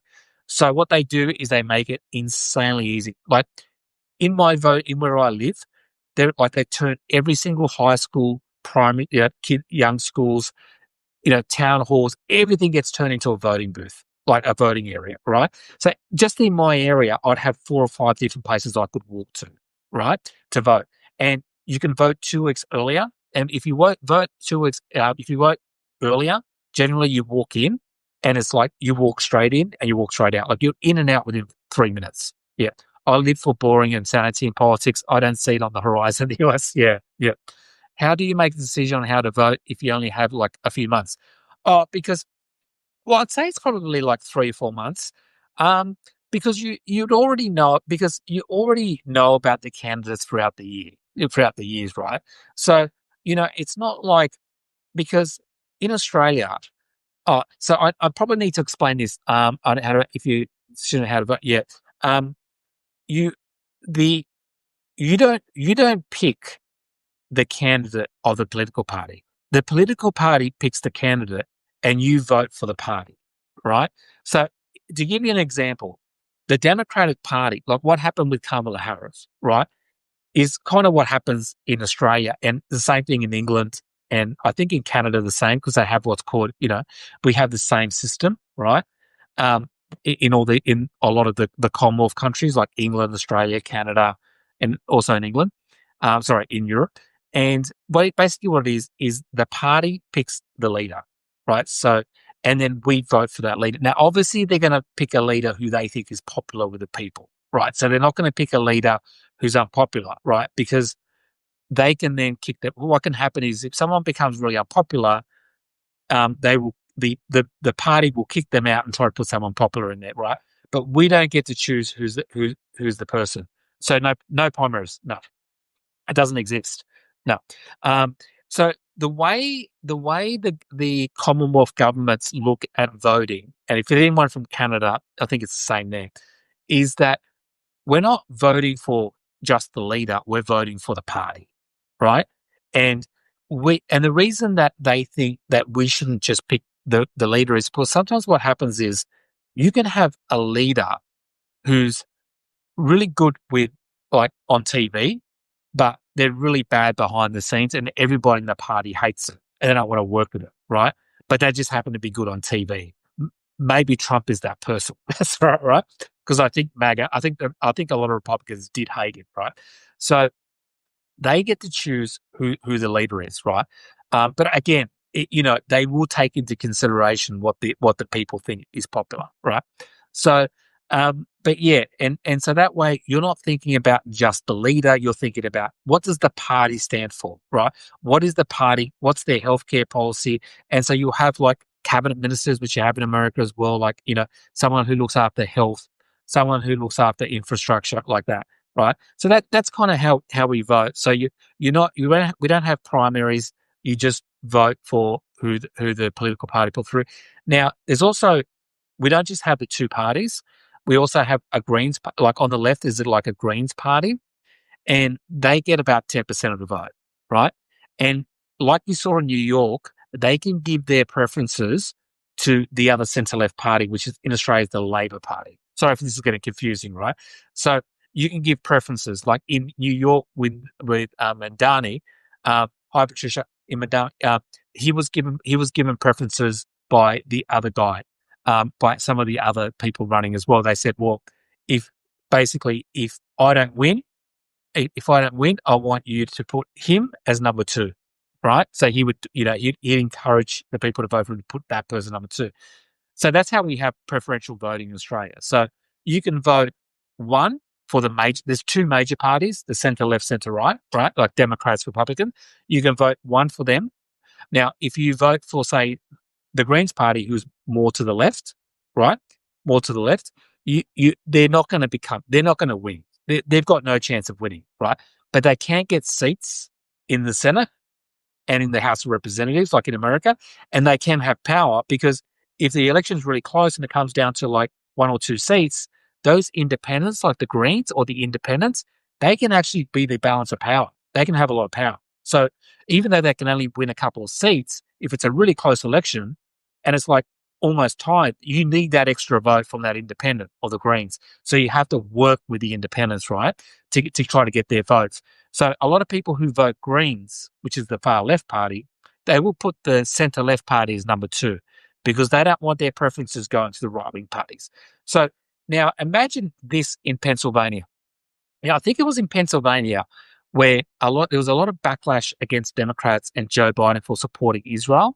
And a lot of the groups, the Muslim groups and stuff like that, they voted for the Greens party as a protest vote against Joe Biden, right? Or they abstained from voting. Now, those votes were wasted in a way because there was no preferences. Once the Greens lost, it didn't go anywhere. Now, what they could have done in Australia, in a place like that, is they could have gone, you know what? I'm not going to vote for Joe Biden because I don't believe what he did in Israel. So I'm going to vote for the Greens, but I'm going to put Joe Biden as number two, right? Because I don't want my vote to be completely wasted. Now, you don't have to do that. You can just go, I'm voting number one and no number two. You don't have to do it. You can just decide to vote one, right? So I just think it's a good way for people who are going to do protest votes to at least let their number two be the Democrats and not let it go, and not let the Republicans pick up more votes, because I think there was quite a lot of that happened against the Democrats in some of those in Pennsylvania, where there was a big Muslim community and all that. That they were really angry with Joe Biden. So and I think and those are key states. Love, yeah, thanks, Marnie, and they love that. And so if you have preferential voting, you could also have those minor parties, the smaller parties, have a little bit more. They can sort of calm the other parties down. Like, it's not just Democrats, it's not just Republicans, because not everybody fits into those two molds, right? Yeah, yeah. Not everyone's a Democrat, right? You could have like a Libertarian Party, right? You could have this party, and but the problem is you do have those parties in America. There is a Libertarian Party you can vote for. There is a Greens Party you can vote for, but because there's no preferential voting, they're not going to get enough seats, right? To have any control. So, in the Greens in Australia, they might have 5 seats.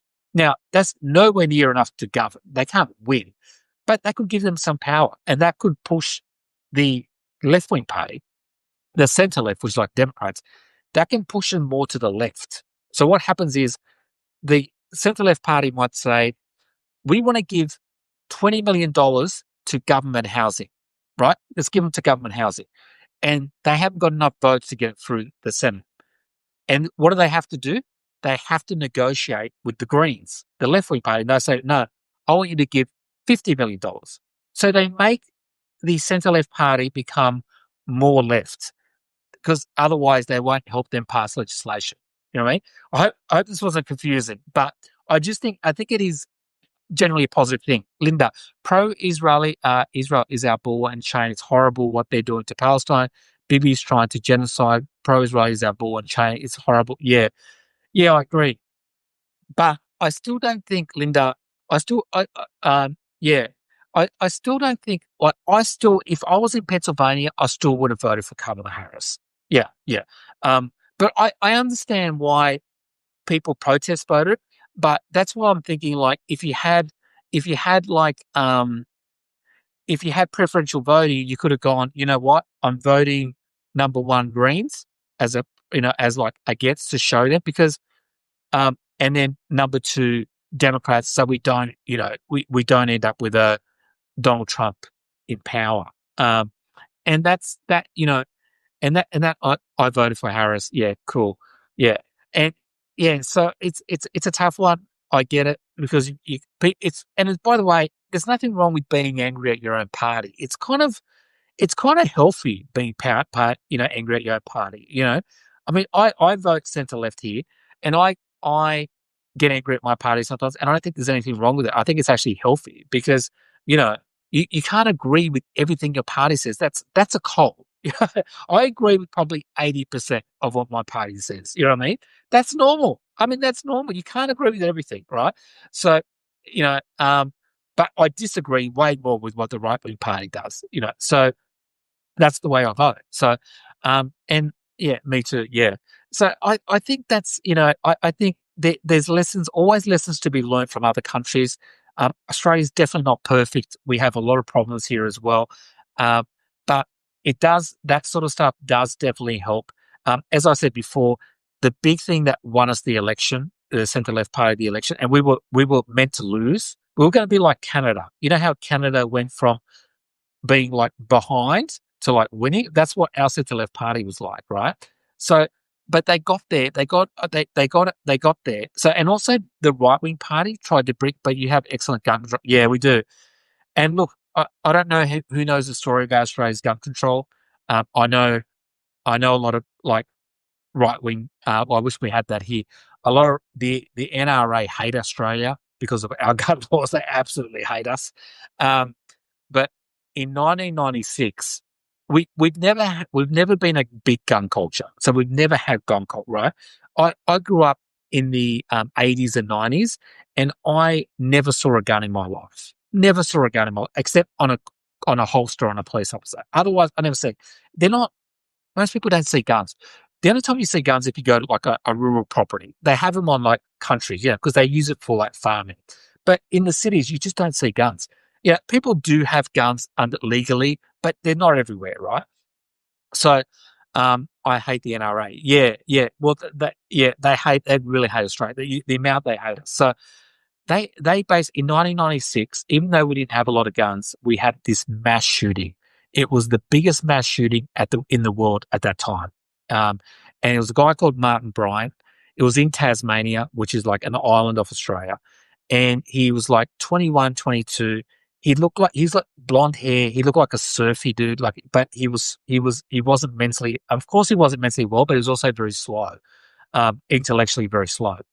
Uh, so he did a mass killing in Tasmania. I can't remember, like 30 something people, right, within a couple of hours.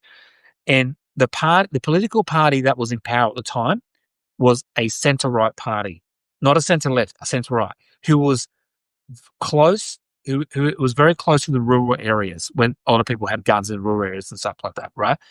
And he said, no, we can't do this in Australia. We can't have mass shootings like in America. And so he proposed this gun back thing where it was like an amnesty, right? So he said to the Australian people, for the next 3 months, if you hand in your gun, we're not going to ask any questions. You're not going to get arrested. We're not going to ask you where you got it from. We don't care. Just hand in your gun. And for people who have guns legally, because they got rid of a lot of some of the other guns, like semi-automatics and stuff, although we didn't have huge amounts of it, but the ones that handed them in, the ones that bought them legally, the government paid them money for it, for the guns. They said, look, we'll pay you money for these guns. And so we had this massive buyback where millions of guns got taken off the streets over a 6-month period, and nobody got in trouble.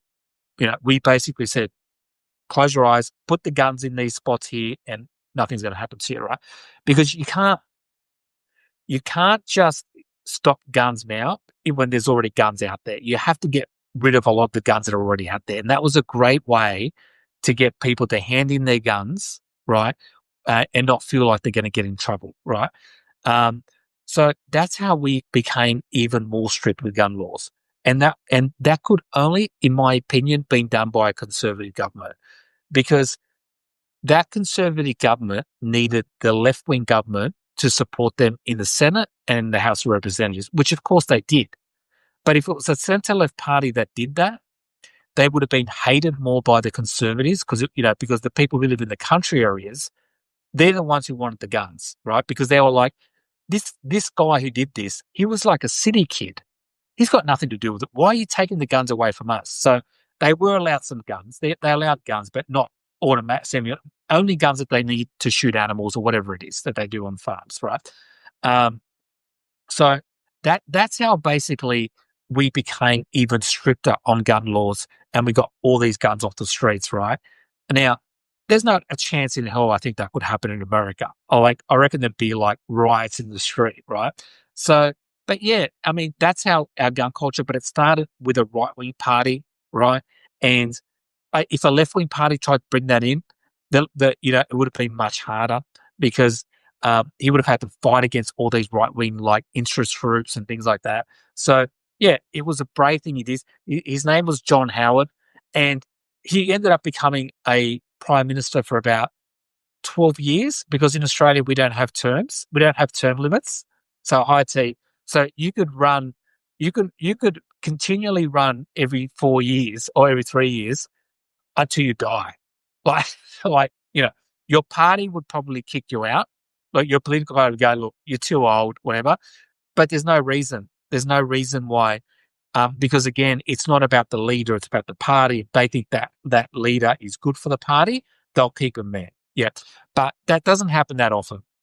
That was very rare what he did. He stayed in power for a very long time. So yeah, and in Australia, another thing you might be interested in is we have quite strong borders, like immigration. We have a lot of immigration in Australia, but in terms of people coming on boats and things like that, they're very strict about that sort of stuff. Yeah. So it's a bit the country, it's not everything but it's interesting. It's a very different country in some ways, but in a lot of ways, it's very similar to America. We just don't have the reality TV side of it. If you saw our leaders, you'd probably go, oh, he looks like a bureaucrat. Like like a pencil pusher or something. He's just glasses, like with his books, and they just talk normally. They don't talk like Trump, and they don't, they're just like normal people. A lot of them could talk to you about policy a lot deeper than Trump does. Trump wouldn't have a clue. Trump's like, Trump would be like, I have concepts of a plan or whatever it is. Um, there are a lot of similarities, a lot of differences between our countries. I love American people. I have to say, I've only ever met liberals mostly. I've been online. I've spoken to a lot of MAGA people, but the liberals I've met have been amazing. But I think ultimately why the guy, what I think is interesting about why the guy in New York, Madani, did so well is a good thing for the rest of the Democratic Party. Is they're going to have to accept the fact that progressives are part of the mold. Not all of it. Not it doesn't have to be. It's never going to be just progressives because it's just America. With your um, electoral college system, I just don't think that's ever going to happen. But it needs another thing like it did with Joe Biden and Bernie Sanders. Trump is a Russian Federation asset, yeah, and so that it needs that big tent thing to win again, and having you know people in the moderates with a thing and not insulting them. And the interesting thing I saw about Joe Walsh the other day. So Joe Walsh posted this. He said, "I'd rather a party that has people like him in it, which is like a libertarian, and that goes from him to Madami, right, which is all the way on the other end, right, than a party like Trump, which is basically fascists and white nationalists, all that sort of stuff." So I thought that was good. I agree with that. You know, you have to have a Big Ten party in Australia. It's very similar. You got people on the left of the left party. You got people on the right. You got moderates and stuff like that. Um, so you do need a big party, a Big Tent party to win elections. Uh, and when you become just one part of a party, it's very hard to win. But you can be a Big Tent party and still bring in lots of big policies, right? So let's just say that you can't bring in universal policy because that's going to be too hard because you're not going to get. I just don't think you're going to get that through the Senate or right. But you can still bring in a lot of big things that a lot of the moderates and centre right people would go ahead with, right? And I think things like that is like bringing down medications, the cost of medication down, right? Bringing that down a lot, right? I think that's a big one that they can definitely do. Um, Opening up more like clinics for people to go to at night time, 24/7 clinics, uh, all that sort of stuff. As I said, housing is a big one as well. Free, free travel. As I said, free travel where I live in Australia, in Brisbane, has been so popular, right, that even the Conservative Party has taken it on, right? So it's, when I look at people say Madami, he's too extreme, right? And they mention the free buses, and I'm like, that's not extreme. I think they're scared. I think they're scared of, even though the only one I probably wouldn't agree with of Madami is the one where he wants to open up grocery shops that are government owned. I've seen this done before, and it got done in Australia a while ago, and it got done in Europe, and it didn't work because the problem is that a lot of these shops that I'm talking about, the mum and pop shops, they work on about 1% margins. They work on really tiny margins. And so if you brought that in, right, it would undercut a lot of the other people, like the small pop shops. And it actually brought some of the prices up because it brought in competition. It took away some competition, right? And a lot of times, a lot of the reasons why some foods are more expensive is nothing to do with the shop. Sometimes it has. I'm not talking about the big ones. Talking about small shops. Is that there could be a weather event. There could have been a hurricane that affected the price of avocados or whatever it is. You know what I mean? So sometimes it's not out of their control. That one I'm not too sure about, but I like the other ones. I like the free travel. I like trying to bring rents down, but I do think supply has to be a big part of that. Um, but yeah, I do like a lot of his policies, and I think one of the reasons why he's scary to the Republican Party is because they know that his policies are going to be like make sense, but desserts should be addressed. Yeah, food desserts. Yeah, um, but I like, I don't know. I'm just thinking that I like the idea of it will be interesting to see how he does in power, right? Because if he does really well, this could be a really good thing for the Democrats in the primary. If he wins, because he's just won the he's just won the primary. He hasn't actually won. He's not mayor yet. But let's just say he becomes mayor and he improves things, right?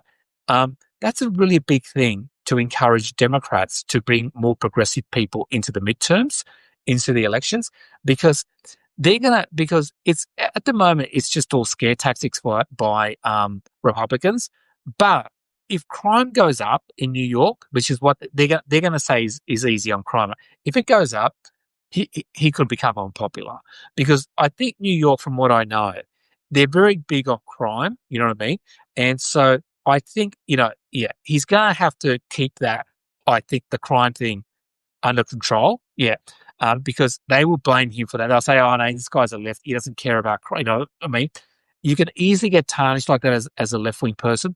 So I think he needs to keep that, make sure that that's, not too loose. They can still like be a little bit strong there. But bring in economic policies like free transport, or bring, more supply of home, all that sort of stuff. I actually think he might become a new model for new Democrats to come into the midterms, because as I said before, the demographics are changing. The boomers are no longer the biggest demographic. It's now Gen Z together with millennials. So that group needs to be addressed, and it can't be addressed by Chuck Schumer, right? And if they don't address it, it's a thing in the US. You can't get fresh food in poor parts of town. Yeah. Okay. Yeah. Yeah. I don't. Yeah. Yeah. I'm just wondering, like, in terms of like, um, in the US, yeah. In Australia, what we do with food, right? We have it in places where you don't get enough food, like fresh food and stuff like that. They'll have like food banks, right? So it's not like a shop; it's like a food bank, and they will actually. It's called Meals on Wheels. I don't know if you've got that in America. And basically, they come to your home and they deliver food for you, but not just any food. They deliver it fresh food, so it's all healthy food, right? And it's good, but it's only for people who fit into a certain. You got to. It's means tested, so you have to be like from a poorer background. You can't just be like, you know on 150 grand a year and use this system. So it's kind of like an extra shop for poorer people, and it means you get fresh food and healthy food at a much cheaper rate. Yeah, uh, but yeah. So I think that I think I'd like to see Madami sort of you know be replicated a little bit more, and all those programs here are being defunded, right? Yeah, I know. T. I've seen that. I've seen. Yeah, yeah, and it's amazing that Trump gets away with all this defunding thing, right? Because he he didn't. That's not how he campaigned. He didn't campaign on defunding programs for poor people, because a lot of his constituents, the people who voted for him, they're those poor people, right? So, you know, um, that's the other thing that Democrats need to do. They need to point out that every time he cuts a program, they need to tell everybody that they're cutting the program and let people know. I just feel like the Democrats are so bad at marketing. They are really, really bad at marketing. And Trump, to his credit, is good at marketing. But he's much better at marketing when he's not the incumbent government, right? Trump is good at being the opposition leader, because he can blame everything on what's happening on Joe Biden or Kamala.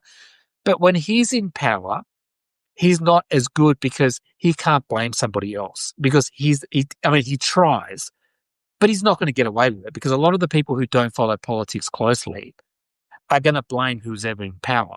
They blamed Joe Biden and Kamala Harris before for inflation, and they will blame who's ever in power now for things that they don't think is going right in their life. I'm talking about people who don't follow politics. People who don't follow politics vote on all the polling shows is they vote on economics as the number one issue, and they just blame who's ever in power, right? And that's what happened in 2024. Inflation affected the whole world, and there was never a year like 2024 where incumbent governments were kicked out. And that's because less and less people are following politics, right? And so it wasn't a coincidence that 2024 was the biggest year where incumbent governments, Trump has pardoned cyclists. So yeah, and it wasn't a coincidence that 2024 was the year that most incumbent governments got kicked out. And it didn't matter if you're left wing or right wing, you got kicked out.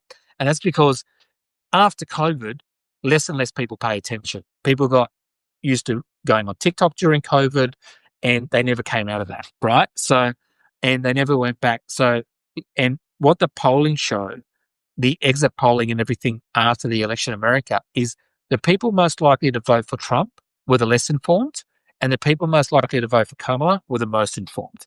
And that makes perfect sense. And that makes that sort of, it's like, oh, okay.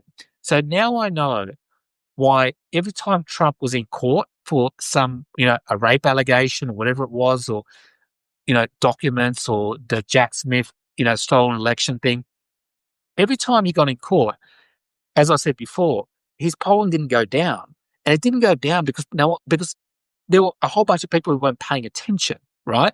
And Trump is, And so and because he's not paying attention, he's getting away with stuff, right? And so the only way to beat someone when not people paying attention is the economy. There was a book, everyone knows it, The Economy Stupid, right? And it's still true to this day. Every country that concentrates on the economy wins elections. Yeah. And it's because a lot of people are like you and I, and they're not like, they're not engaged in politics, and they only care about what's better for their family. Like, they might have kids. Okay, I need to send my kids to school. What can you do for my schooling? Okay, I can't afford to buy a home. How are you going to help me buy a home? That's all they care about. And they don't care about Trump being a wannabe dictator or a dictator and that stuff like that. They're not even thinking like that at all. So that's an issue. And that is an issue because that is a big issue because it's in fact normalizing Trump's behavior, normalizing his constant lying, and normalizing him being a would-be dictator. And now we have a little bit of an understanding that here you have someone who tried to overthrow an election in 2020, literally tried to overthrow an election. Hi, Diane. And 4 years later, he got voted in. Like that, hi, Kenneth, that's insane. He's a marketing genius that is unashamed to lie. That's his own genius. Yeah. But T, this is the thing I've noticed is that if you lie all the time, you get graded on a curve, right? Because people become, you're basically graded like a toddler. It's like, yeah, that's just Trump, right? Yeah.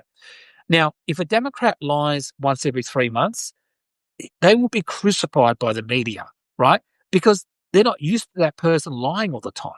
So they get held to a much higher standard.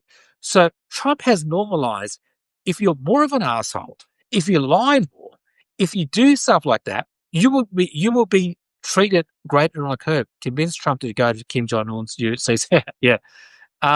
And that's one of the horrible things of this whole experience, right? That Trump knows this. Trump knows that he could just lie, and the media can't keep up with you, right? Graded like a toddler. Yeah, that's right. He's graded like a toddler. So he is. He's basically a toddler. I mean, who else? The funny thing is, there are people in right-wing media who don't love Trump. People like Ben Shapiro, they're online and stuff like that. And they grade him on a curve, right? They will say, he will say something and they'll say he doesn't mean it. Okay. He doesn't really mean it, right? Or that's just Trump. But when they talk about a Democrat, it's like they don't talk like that. It's not like, you can't treat one like a toddler and treat one like an adult, especially when that toddler is the president of the United States. Like, you can't treat the president of the United States how you treat a 5-year-old child. But that's how they treat him. Like, they literally, and he gets away with it. He knows he gets away with it, and he knows the media can't keep up. I mean, to the media's defense, how do you report someone who lies every time they open their mouth? It's impossible. If the New York Times only reported what he lied, when he lied, they couldn't report anything else. They wouldn't have time. So I do have some sympathy for him, right?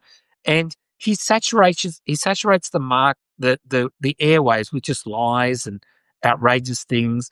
And then the media feels like they have to cover some of it.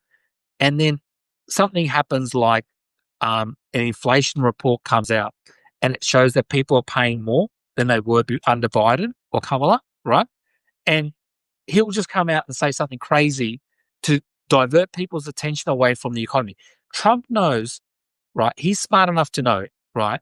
He's savvy enough, marketing wise, to know that the economy. Hi, Sarah. Nice to see you. He knows, and he's smart enough to know that the economy is what's going to get him. He knows that. He knows it's the economy. Stupid. Yeah, he knows that, right? So every time you see something about the economy, every time you see something about the economy, that's where Trump gets scared, right? Because that's his Achilles heel. There is a whole bunch of people who voted for him. We're not talking about MAGA, but these are the people who got him across the line, right? Who voted for him just on the economy. And a lot of these people said, I don't like Trump as a person, but you know, the inflation was bad. They blame Biden. It's not Biden's fault, but they blame him for it, right? And they think Trump, he's a businessman, all that shit, right? They just fall for that lie, and then they think, I'll give him a go. And they voted for him, right? But the scariest thing for Trump is bad economic news. Every time you see bad economic news, I laugh because I know he's going to start a fight with Taylor Swift, right? To divert session, he's going to talk about some trans person in the middle of America, right? Because again, that everyone gets talking about that trans thing. It gets he just does it to divert people's attention, and so. But the biggest time he does it is on economic news, because he knows that he won. He's the king of getting the media and his cult to follow the shit Chinese. Yeah, exactly, Marnie. Exactly. That's all he does. He's good at marketing. You have to give him credit for that because he's a reality TV star. That's all he knows. He's a reality TV star. That's the biggest thing from his life, reality TV star. So, and as much as he says he hates Hollywood and that, I think he'd love for Tom Hanks and Brad Pitt to love him. If Brad Pitt and Tom Hanks said, "I love Trump," he would think it was the best thing in the world, right? He only says he hates Hollywood because a lot of them don't like him, and he's only got Kid Rock and Roseanne Barr. It's like that's not. You can't be happy with that. But yeah, but and that's the thing. Like, I think whenever I see bad economic news, I think, I know Trump is going to struggle with that, and that's why I think it's really important that the Democrats, as they go into the midterm elections, really focus on that. Focus on the fact that prices haven't gone down. Focus on things that have gone up in the prices. Focus on rent prices. Focus on housing prices. Focus on all that stuff, right, in the midterms. And I really think they're gonna kill it because they will beat him because none of what he predicted about the economy has come true, right? And that's a big no-no for him, right? And I think it's gonna be a big loss there. So we'll see what happens. I really hope that the Democrats do that. They stay away from, I'm talking about more in the Rust Belt states and places like that, where you kind of need to more talk about the economy in Pennsylvania, Wisconsin, all those sort of areas, right? To win elections and lead the culture wars to the Republicans, right? They can obsess about that and turn it on it. As I said before, turn it on them. They're the ones who can't stop it. Remember, they were the ones who said, right, Dem Party needs to hire you as a consultant. These people, like the Democratic Party, right, is to some degree, in my opinion, out of touch the focus on affordability is what helped. Yeah, yeah, and Mandani and Sarah, we were just talking about that, yeah, before.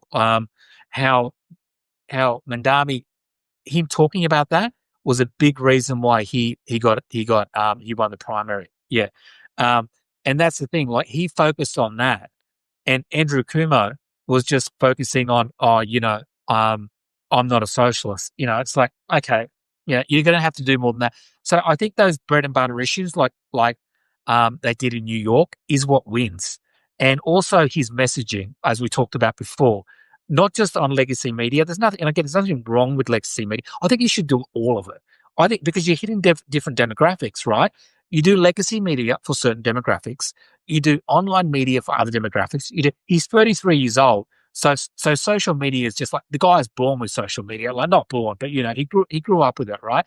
So it's natural to him. So when you see a 33-year-old doing social media, it's like, oh yeah, of course. And so, he got that young people in and stuff like that with that. So it needs younger people. I think the Democratic Party does need younger people to come in there. There's nothing wrong with the older people. I don't think if there's nothing wrong mentally with them, I think there's no reason why they should go. But at some stage, they need to let more young people come through, and write a full court press like how Pete Buttigieg goes on. Yeah, exactly, Sarah. You know, Pete Buttigieg. If you see Pete Buttigieg go on Fox News, right? He goes on all these podcasts, these right-wing podcasts, like people like Joe Rogan's friends, and he does amazing, right? He does amazing, right? Because they're not used to seeing Democrats come on their shows, and the audiences, right? They never heard Democrats talk that much before because they're watching shows that are mostly um, interviewing other Republicans or MAGA people like that.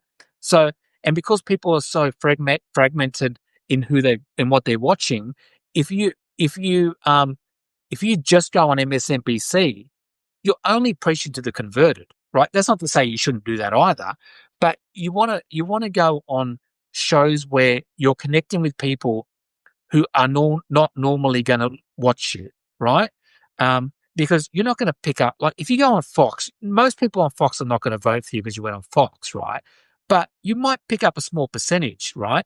And that can make a big difference, right? And you also get respect from a lot of people as well because they go, you know what? He came on our show. He went on Fox. You know what I mean? That's pretty brave. You know what I mean? So I think it's good to do that, to go on different shows, different podcasts. Democrats don't seem to even like their base. They run from progressive ideas. Us older folks are even becoming progressive. They have to energize their base. Yeah, I mean, energizing the base is the big thing, T. It's like you can't energize your base with Chuck Schumer. It's just like that guy could, and I'm not saying I hate him, right? I'm sure I'm sure in Congress, he probably does a lot of the stuff that we don't see behind the scenes, like the negotiations and stuff. He's probably quite good in that. But in terms of, in terms of, Sarah, in terms of like energizing the base, whenever I look at Chuck Schumer, I just think like he's the less energized person in the world. So they need fresh face. They need younger people to come through, right? I love people to judge, but people over here say he couldn't win because he's gay, but I don't want to believe it. He's from Midwest, so he knows how to talk. Yeah, I know. I don't know whether he'd win because he's gay or not. I know that Pete Buttigieg, if there was a gay person who could win in America, it would be Pete Buttigieg. I don't know if the mid states would vote for him, but I think if anyone could do it, he would. Um, I think probably more likely the first gay president would be a conservative, a conservative, because what you find is that I think I've talked about this before, like Margaret Thatcher, right? She was one of the first female prime ministers or leaders back in the 70s and 80s, a long time ago, from a major country who was in power, and she was loved. But she was a conservative. She was the Iron Lady, right? So the pie eater, and so she was like the Iron Lady. So people couldn't paint Margaret Thatcher as being weak and being, so-called like cabinet Republican. Yeah, that's right.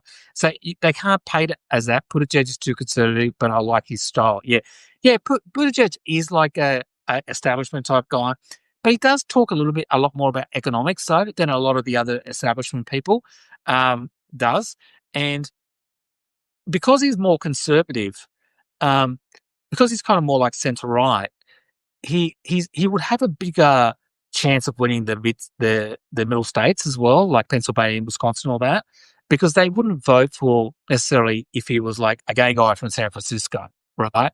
So he's got a lot of bonuses going to him that he's from the Midwest. He's very comfortable talking to people from that area. He doesn't mind going on Fox. He'll talk to anybody, whether conservative or not.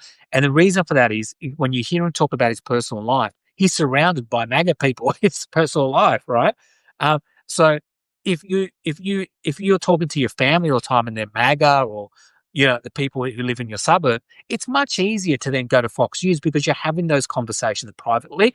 So it's like you're repeating private conversations onto Sarah. He's popular in the Midwest. Just had a town hall in Iowa where he's wildly popular. Yeah, I could imagine. I could imagine. Yeah, yeah. Um, because he's so well spoken. Yeah, he's so well spoken. One of the things that the Republicans and MAGA tried to paint the Democrats as was like Joe Biden's decline, he can't talk, and Kamala Harris was protected from away from the media too much. They hit it too much, in my opinion. He also likes to talk about his faith, former military guy. Yeah, I know the military thing. I know, I know. It is. He does tick like so many boxes, but the one he doesn't tick is, But I don't know. I don't know if America's ready for that or not. I don't know. I don't even know if Australia is. We've never had a openly gay leader here either. So I don't even know if we are. I like to think we are. But I think it depends on the person. But yeah, I think if anyone's going to win, anyone's going to do that. It's going to be him. Maybe he could run as the VP. He's talking about his small children, and it's enduring. Yeah, yeah, exactly. Like he's a family guy as well. Um, but then again, those MAGA people always go, "Oh, adopting kids, gay people adopting kids." They're weirded out by that, and it's like, well, wait a sec. Would you rather two gay people who are kind to their children bringing up their children, or going into like some orphanage or bringing up by awful family? Like what's I, it's just a strange way they think about things. Yeah, yeah. Um, and also like they imagine that every other family is a mum and dad. Like how many families is just a mother or maybe just a dad? Do you know what I mean? Like there is so many like different types of families. Like you know what I mean? So you'd rather have just one parent who can't, it's harder for one parent to like negotiate than have two parents who can help the child more, like, those kids are going to grow up in a house where the parents have a lot of love for the kid. They have money, which obviously helps the kids as well as they get older.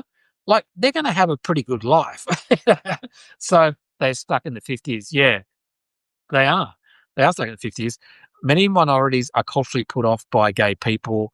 I would gladly have two parents. They love me, could care less about their gender. Yeah.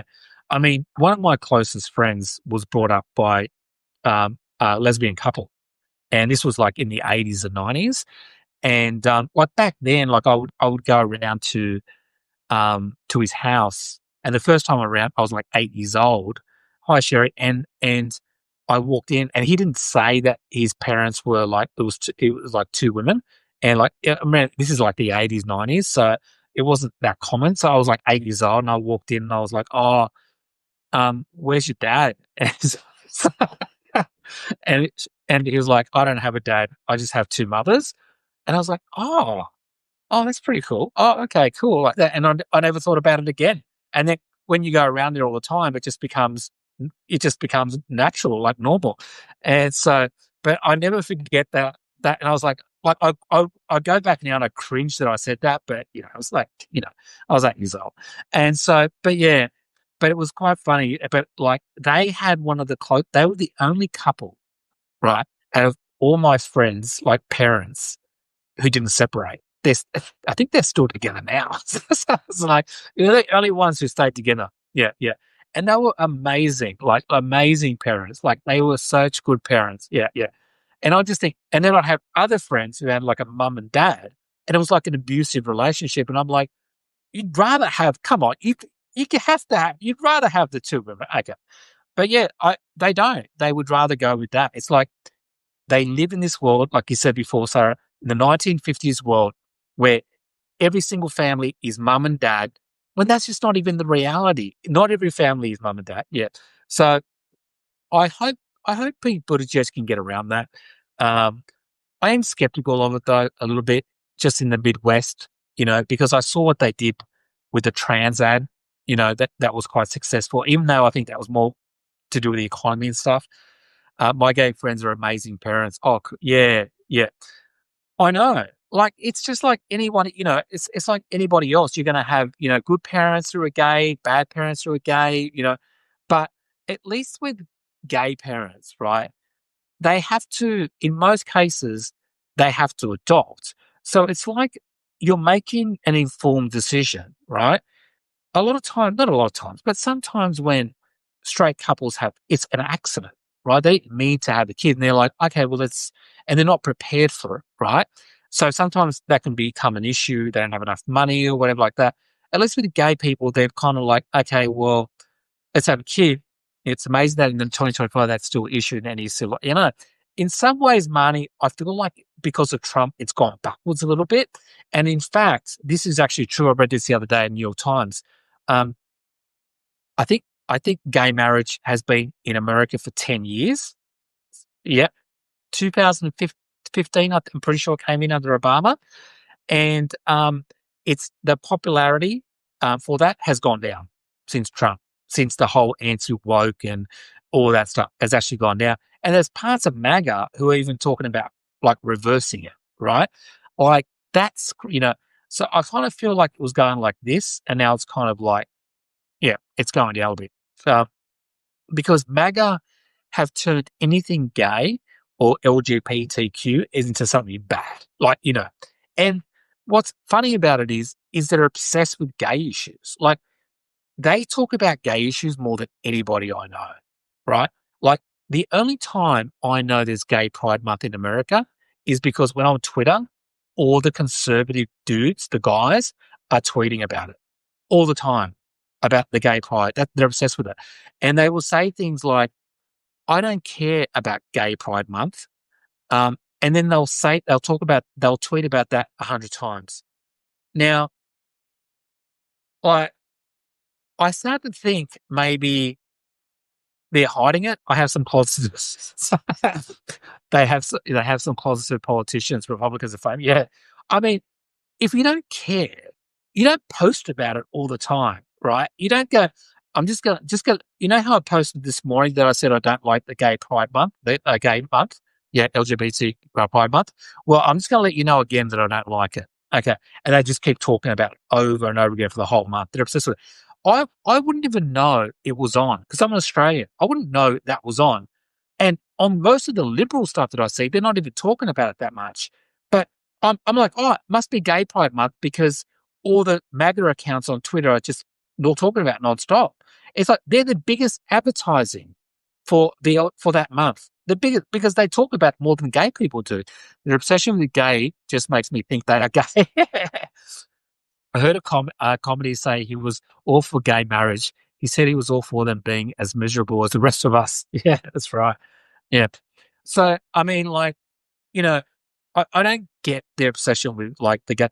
And that's the thing, like, always think like woke, can't, all that stuff is these days in 2025, it's not really talked about a lot by people on the left that much. It's obsessed about by people on the right.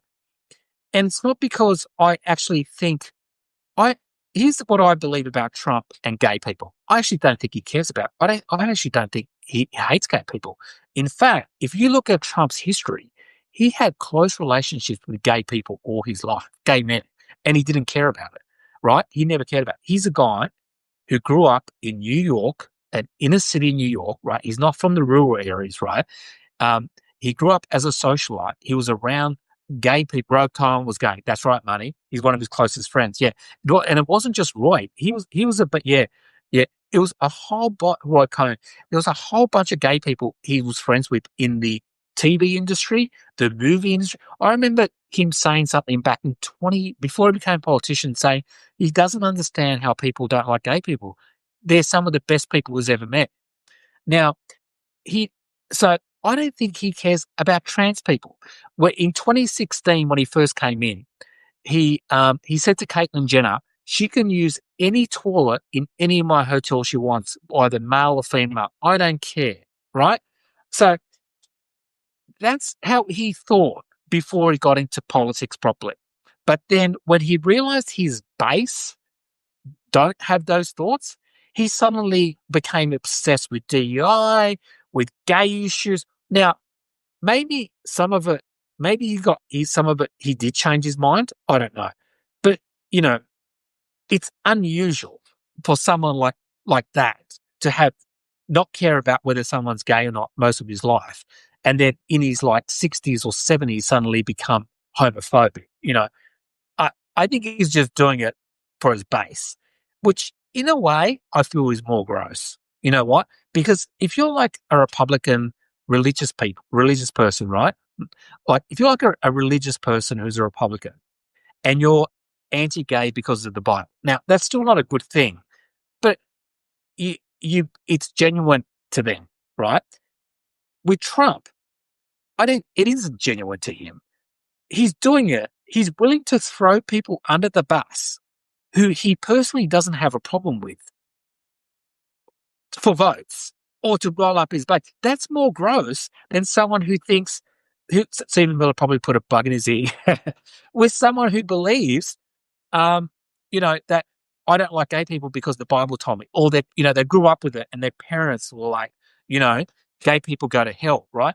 I don't like that, but they've kind of been brainwashed into that from an early age. That's not Trump, you know? So I feel that makes me dislike him more than someone who is anti-gay for religious reasons or whatever. He just has no morals. He has no. He's willing to go against what he believes just because of something like that. I know Barack Obama was against gay marriage for a long time, and then he's disingenuous. Yeah, it is. He is, Sarah, and like I know Obama was against gay marriage for a while, but when he talked about it, he was more sensitive about it. He wasn't like Trump talks about gay people, like LGBTQ or trans people now. He talks about, like, especially trans people, right? He talks about it with like disdain. Honestly, the way he talks about them, they are like a tiny group of people, right? Like that make up 0.5% of the population. And they're copying this amount of abuse. It's insane, right? And like, even if you don't believe like in like trans people, like trans women in sport or whatever, in boxing or something like that, right? Let's just say you have that view, right?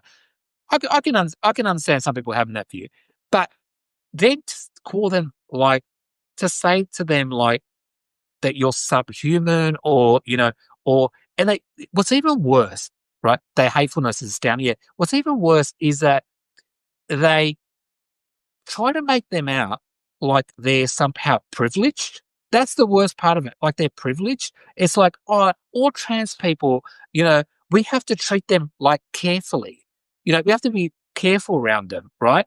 And they're so privileged and they get everything they want. That's how they talk about them, right? They talk about them like somehow they're all software engineers. So they'll find a trans person who works at Facebook as a software engineer. I think there's one who's a little bit quite high up, right? And they will say they're all software engineers. No, they're not. The majority of them don't even make a decent living. If you're not a trans person, right, and you haven't because most people who are trans don't actually pass like visually for the other people. So those people, if they go to a job, like a hospitality job or a retail job, like most of the jobs that young people do these days is face to face. A lot of employers are going to go, no, I'm not going to hire you because because I can tell you're trans, you don't pass, whatever. And I'm worried my customers might be offended by that, right? That happens all the time. I know a trans person in Australia, and it happens to them. Like, they can't get a job. I even know an owner of a business who said to me, I said, "Oh, did you know that that my friend is looking for a job? Did you have? She works in retail." And I thought she was really open minded, and she is to some degree. And she said, "Look, Joe, I'd love to hire her, but I'm worried that I have conservative customers because, she does older women's stuff. And she goes, I'm worried that if they see her and because it doesn't pass really, they're going to go, oh, that's a trans person, and that might affect my customers." And so there was an example, right? A real life example of someone who even doesn't dislike that trans person, but is worried about hiring that person because they're customers. That would be replicated all around America, Australia, all around the world. So to make it out like somehow they're privileged is just ridiculous, because because of Caitlyn Jenner, right? And because of a couple of software engineers at Facebook or whatever, and that's the way they feel. They make them sound like they're pampered, right? And that's the worst part about it, So, breaks my heart. There is no smaller, more vulnerable minority than transgender people, children of spirit. Yeah, exactly. Um, and you just it's not, again. It's not just like they don't just want to have like an argument about, oh, look, I'm just not sure about trans people and boxing. That's not what they're saying. They're trying to. They don't want to have like a nuance, an argument, discussion about it. They're saying stuff like about like that they either it's a mental illness, it's not real, right? It's not a real thing. When in fact, all the psychiatric, all the countries in the world, psychology books, all that stuff in America, the American Psychiatric Association says that body, that gender dysphoria is a real thing. It's the same in Australia. Why do people Botox lips? Why do people think Botox lips are so sexy? I don't know. I've never tried it myself, but yeah. I mean, the Botox lips thing is probably something that Trump quite likes, because half the MAGA movement do have Botox lips, I've got to say. It's a big thing. If I was a plastic surgeon, I would definitely be hanging out with the people around Trump, because you could pick up a bit of business there. I don't know why they're obsessed with like plastic surgery in the Trump group, but there's a lot of it there. But back to the trans thing, like it's just like I feel like I feel like a lot of these people, right, conservatives, um, they're just I don't know how many of them actually care about it, right? And I'm not talking about the average person. I'm talking about like Fox and Kim Kardashian's lips are so not sexy. Yeah.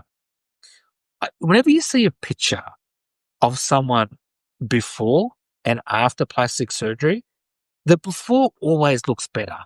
Like, unless, okay, maybe a nose job. I've seen some good nose jobs, right? Just one off. I've seen some okay nose jobs, right?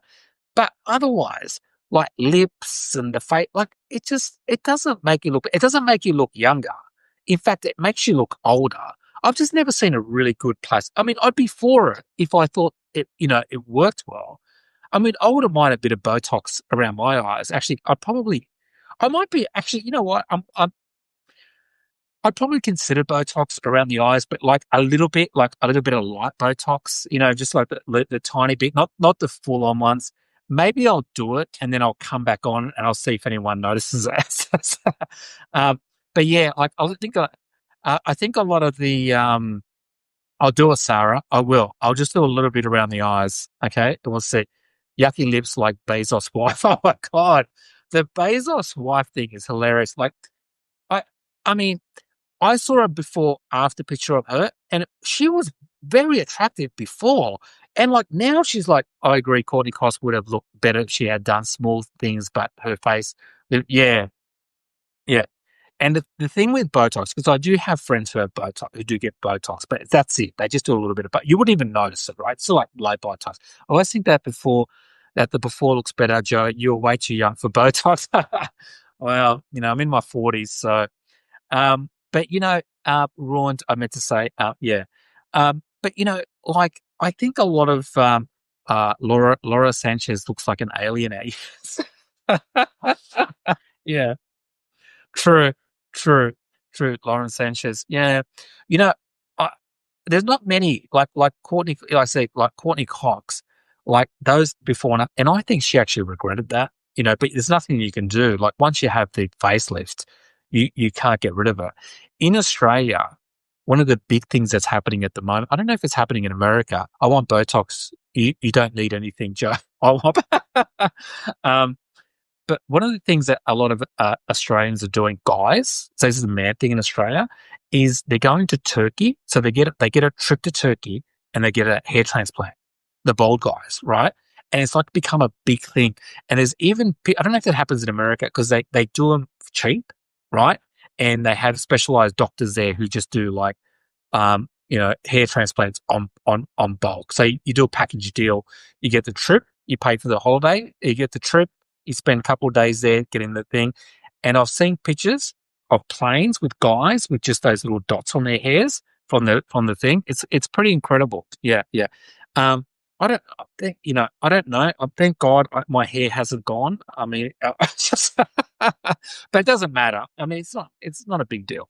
But yeah, yeah. I've heard of Armatic men going to Turkey too for that. Yeah, really. Yeah, American men. Sorry, American men. Yeah, it's a big thing. Like it's become one of Turkey's biggest businesses. Is hair transplants like that? It's insane because it's really cheap. So I don't know. I don't know about hair transplant. I don't know if they work. I mean, I had a friend of mine who had it like years ago, and it worked for like 2 years, and then it didn't work after that. So, and he spent like 20,000 or something on there. Yeah. So I don't know. I think some guys actually look good bald, like the tall guys. It actually kind of suits them. I think. I don't know. But yeah, what am I talking about? What are we talking about? Botox and all that. But yeah, I think I am going to get some Botox.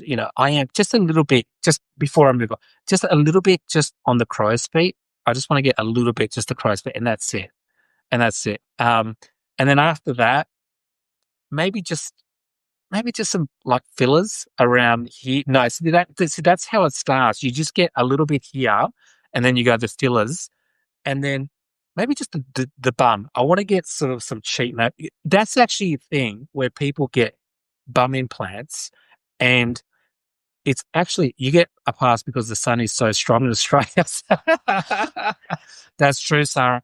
It's like I think Australia has the worst skin cancer in the world, and it doesn't surprise me because the sun. And also, when I was growing up, God only made a few perfect heads. The rest he put hair. I've seen that before. That it was a good ego boost for bald guys. That's a good one. Yeah. Yeah. Okay. Um, I think in Australia a lot of guys have like aging skin, like worse than me, and that's because they didn't put a lot of sunscreen on when they were young. Like I remember when I was growing up in Australia because we have a lot of beaches here. It's very sunny, and I grew up near the beach, and guys would just put like olive oil cream on them, like to make it burn them more. So they put like olive oil cream on their face and everywhere just to burn. And those guys now don't look great.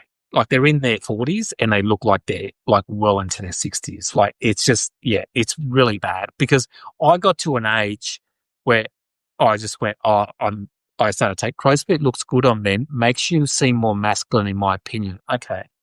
Yeah, it's interesting. Thanks, T. I still probably going to get it. Yeah, just a little bit. Like it's not going to be like it gets rid of the whole lines. It's going to be like I think it's called light Botox, where it doesn't get rid of them. It just diminishes them a little bit, just like lightens it a little bit. Yeah. But yeah, even Justin Trudeau has crow's feet. Oh, that's true. Yeah, he's good looking, isn't it? Justin Trudeau's good looking. I think Justin Trudeau's really good. I think Donald Trump is jealous of how good looking Justin Trudeau is. Have you ever seen that picture? Your skin starts to look leathery when too much sun overdeck it. Yeah, that's true. That's true. Yeah. Yeah. I think if you get to it early enough, and you sort of stop it, like now, for years now, I stay away from the sun. And if I go in the sun, I use sunscreen and stuff. But in Australia, it's a big problem. Yeah. People are more people are more worried about their skin now than they used to be when I was growing up. Um, but a lot of people, I think in America, you guys don't have as much skin cancer there as we have here. And I think that's probably because, you obviously have colder areas. We don't really have many cold areas. It's pretty warm here. Um, but in Australia, when you grow up, you basically spend. Justin Trudeau is really good looking. Melania and Ivanka couldn't hide their thought that he was hot. He's yeah. You've seen that picture of Melania looking at Justin Trudeau, and Donald Trump is just like in the background. I mean, yeah. I mean, he's tall. He's good looking. He's got a good body. I mean, I'm not gay, but I'm just saying, if I was, that would be, if you're a straight guy and that guy hit on you, you'd be feeling really good about yourself. You know what I mean? So, but yeah, like he's yeah. I think I don't blame Melania for drawing over him. Like he's better looking and smarter than their hubbies. Yeah, I know. And as much as I like Mark Carney, he doesn't quite have the Justin Trudeau sort of appeal. Yeah, agreed, Danny. What did you agree to? Um, I can't say that. Yeah, but yeah, I think maybe going back to my Botox around my eyes, I'm just thinking that what it is when you're in the car, right, and you're driving, the sun comes in one side and the other sun is blocked. Now in Australia, we drive on the right hand side. Sorry, no, we drive on the left-hand side, but the actual steering wheel is on the right-hand side. So you get more sun on your right side because you're in the car and the other car's protected because you've got the passenger seat. So I feel like I have more like skin damage on the right-hand side than on the left just because I drive, there's more sun coming here. So I'm probably going to have to get a little bit more Botox on the right and a little bit less on the left. Yeah. And then that will pretty much be it. But I think some people do have more damage on one side than the other, just because like the way the sun can hit you from one side to the other. You don't get way more sun in the car than you think you do. You do get, yeah, you do. I know, because it's coming through the windows when the sun can be hitting you from the side. I feel quite, yeah, correction, agreed, Joe. Oh, sorry, I was wondering who was saying that. Yeah, thanks, Elisa. Um, yeah, I think it's the whole sun thing and stuff. In America, like one thing I noticed is we do have in Australia a lot of people who do Botox and not Botox, but like plastic surgery. There's a place called the Gold Coast, which is like half an hour from where I live. Like it's right near the beach. And it's a place where a lot of people. You know what it reminds me of? Florida. Like where all the people in certain places, like maybe Miami. Are you allowed to tint your car windows? Yeah, you are. Yeah, but the thing about people who tint their car windows in Australia, it's usually young guys who are like into like hotting up their cars, like muscling their cars up. You know what I mean? So they were like, the guys were like, like that sort of stuff. They're the guys who tint the cars. So I wouldn't want, if I did that to my car, they'd probably be thinking, this guy's a bit old to be like doing muscle cars. But you can do it. You can do it tinted in Australia. It's just that it doesn't look great on it wouldn't look. I drive a Toyota Prius, which is a bit of a boring car, but it's good for mileage, right? That's all that matters. But on the Gold Coast, which is like on the Gold Coast, which is near, which is like Florida, there are areas there, and it's a very touristy place. It's where a lot of people come from America, especially Asia. They go to the Gold Coast, like, because it's like a lot of the writing is actually in like Mandarin, Chinese, all that stuff. The largest growing cancer rate comes from skin cancer. The largest growing cancer rate comes from, yeah, that's right. Yeah, oh, for sure. And also because of climate change, it's getting hotter. Where I live in Brisbane, it's way hotter now than it was 10 years ago. I moved from Sydney, but even when I came here 10 years ago, it's hotter now than it was 10 years ago. It's definitely getting hotter. And Australia is one of the places where it's constant. We had massive bushfires. I don't know if you heard about that before COVID. Oh, bushfires about the whole of Australia. But back to the Botox. When I was on the Gold Coast, yeah, and that place is like full on. It's like Miami or something. I imagine what Miami would be like, and all the women pretty much who who are over 40 have breast implants and have the cheeks done and all, the lips and everything like that. And a lot of the guys just go to the gym like 10 times a day and they're on steroids, like massively on steroids, right? And that's like, it's literally the whole area is like that. Um, and they are the biggest Trump supporters in the world. So, um, they so there was a person who in our last election, there was a guy called Clive Palmer, and he's a billionaire, and he's a big Trump supporter. He's an Aussie, right? And he ran he called himself the Trumpian, right? So he ran like a Trump, right? He didn't win any, he spent millions of dollars and he won no seats. So he didn't everything. But he got lots of votes in this place on the Gold Coast because they love Trump. And they look, if you saw these people, you'd go, that's his like Miami base, like his, like the people that love him there. They looked exactly like that, those type of like fake lips and all that stuff. And they can't get enough of Trump down there in that area. It's like a little island, like a little space of Australia that is a bit weird. It's very Trumpian, yeah, but not like working class Trump. They're not. It's more like, you know, like Miami type of like Trump supporters, like the ones who have a bit more money, you know. Um, so yeah, but anyway, I don't know how we got into this subject, but it is fascinating the different cultures between Australia and America. But I do find that one of the other things that I like about America as well is that whenever I think about America, I think about I want to go to a couple of places. I want to go to Washington DC because I've never been. Sarah is because I just love the idea of going there and seeing Washington, the White House, and all that stuff. And also, I'd love to go Oregon, Portland, Wisconsin, all those places. I would even love to go to Texas down there as well. It's somewhere where I just love to visit the whole place, and I'm going to try to do it in the next 5 years. So if I can do it, and I encourage all of you Americans, people watching this, to come to Australia if you haven't been to Australia, and visit Australia as well and see the differences in culture, because you'll be surprised at how many similarities there are between America and Australia, even politically to some degree, except we're not as crazy as America. Like, I don't think we would have voted for Donald Trump, but you never know. I'm like, what parts in Australia? Texas will be disappointing. Definitely come, but wait till Trump is gone. Yeah, I will. Texas, what parts in Australia? If you're talking about Australia, um, I would go to Sydney, because you have to see Sydney Harbour Bridge and the Opera House. You have to see that because it's amazing when you see that in real life. I grew up in Sydney. I saw it all the time. But when you go on the harbour and you've got the Harbour Bridge and the Opera House right next to each other, and you've got the water, the harbour there, it's beautiful. And it's the best place to see New Year's Eve, right? Because the way the harbour, so people come from all around the world to see Sydney Harbour. They put millions of dollars into fireworks. And one of the reasons it's so good is because the way the harbour is designed, all the fireworks come off the harbour bridge. So you've got, because it's going over water, and there's a big, big water at the bottom. So boats come in. It's like the most beautiful thing you'll ever see in your life. You've got to see Sydney Harbour fireworks for New Year's Eve once in your life.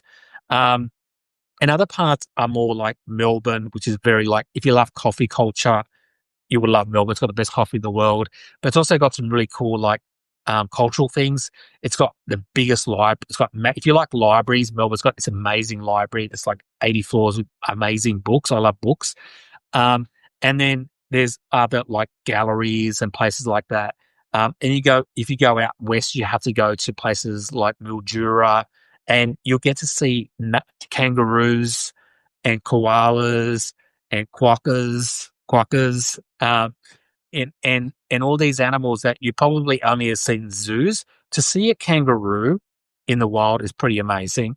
To see like a koala is pretty amazing.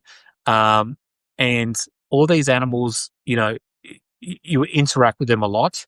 And the only thing is, a lot of people say we've got big spiders, and we do have really big spiders, but most of the big spiders are not deadly. It's the small ones that are deadly. So I would recommend doing those type of things, like you don't just stay in the cities, go out to rural areas. we have indigenous people stay away from dingoes. uh, well, one, I actually love dingoes. You have some pretty rough jellyfish, yeah. So the one of the jellyfish here, they're called irrigantes. So it's an Aboriginal name, so it's an indigenous name, irrigantes. I'm thinking on putting on my Aussie accent and telling ICE I crossed the border illegally to get a free. Yeah. Well, I don't know if they'd send you to. I don't know if they'd send you to. Good idea, but I don't know if they send you to Australia. They might. Trump might like that because because we play a lot of golf and he likes golf. So it's like, but it's a good idea. But yeah, like it's basically. I mean, I think that the Irrigantia, which is up north of Queensland where I live, but it's only in one area. Like it's not around most of Australia. It's like all the way north.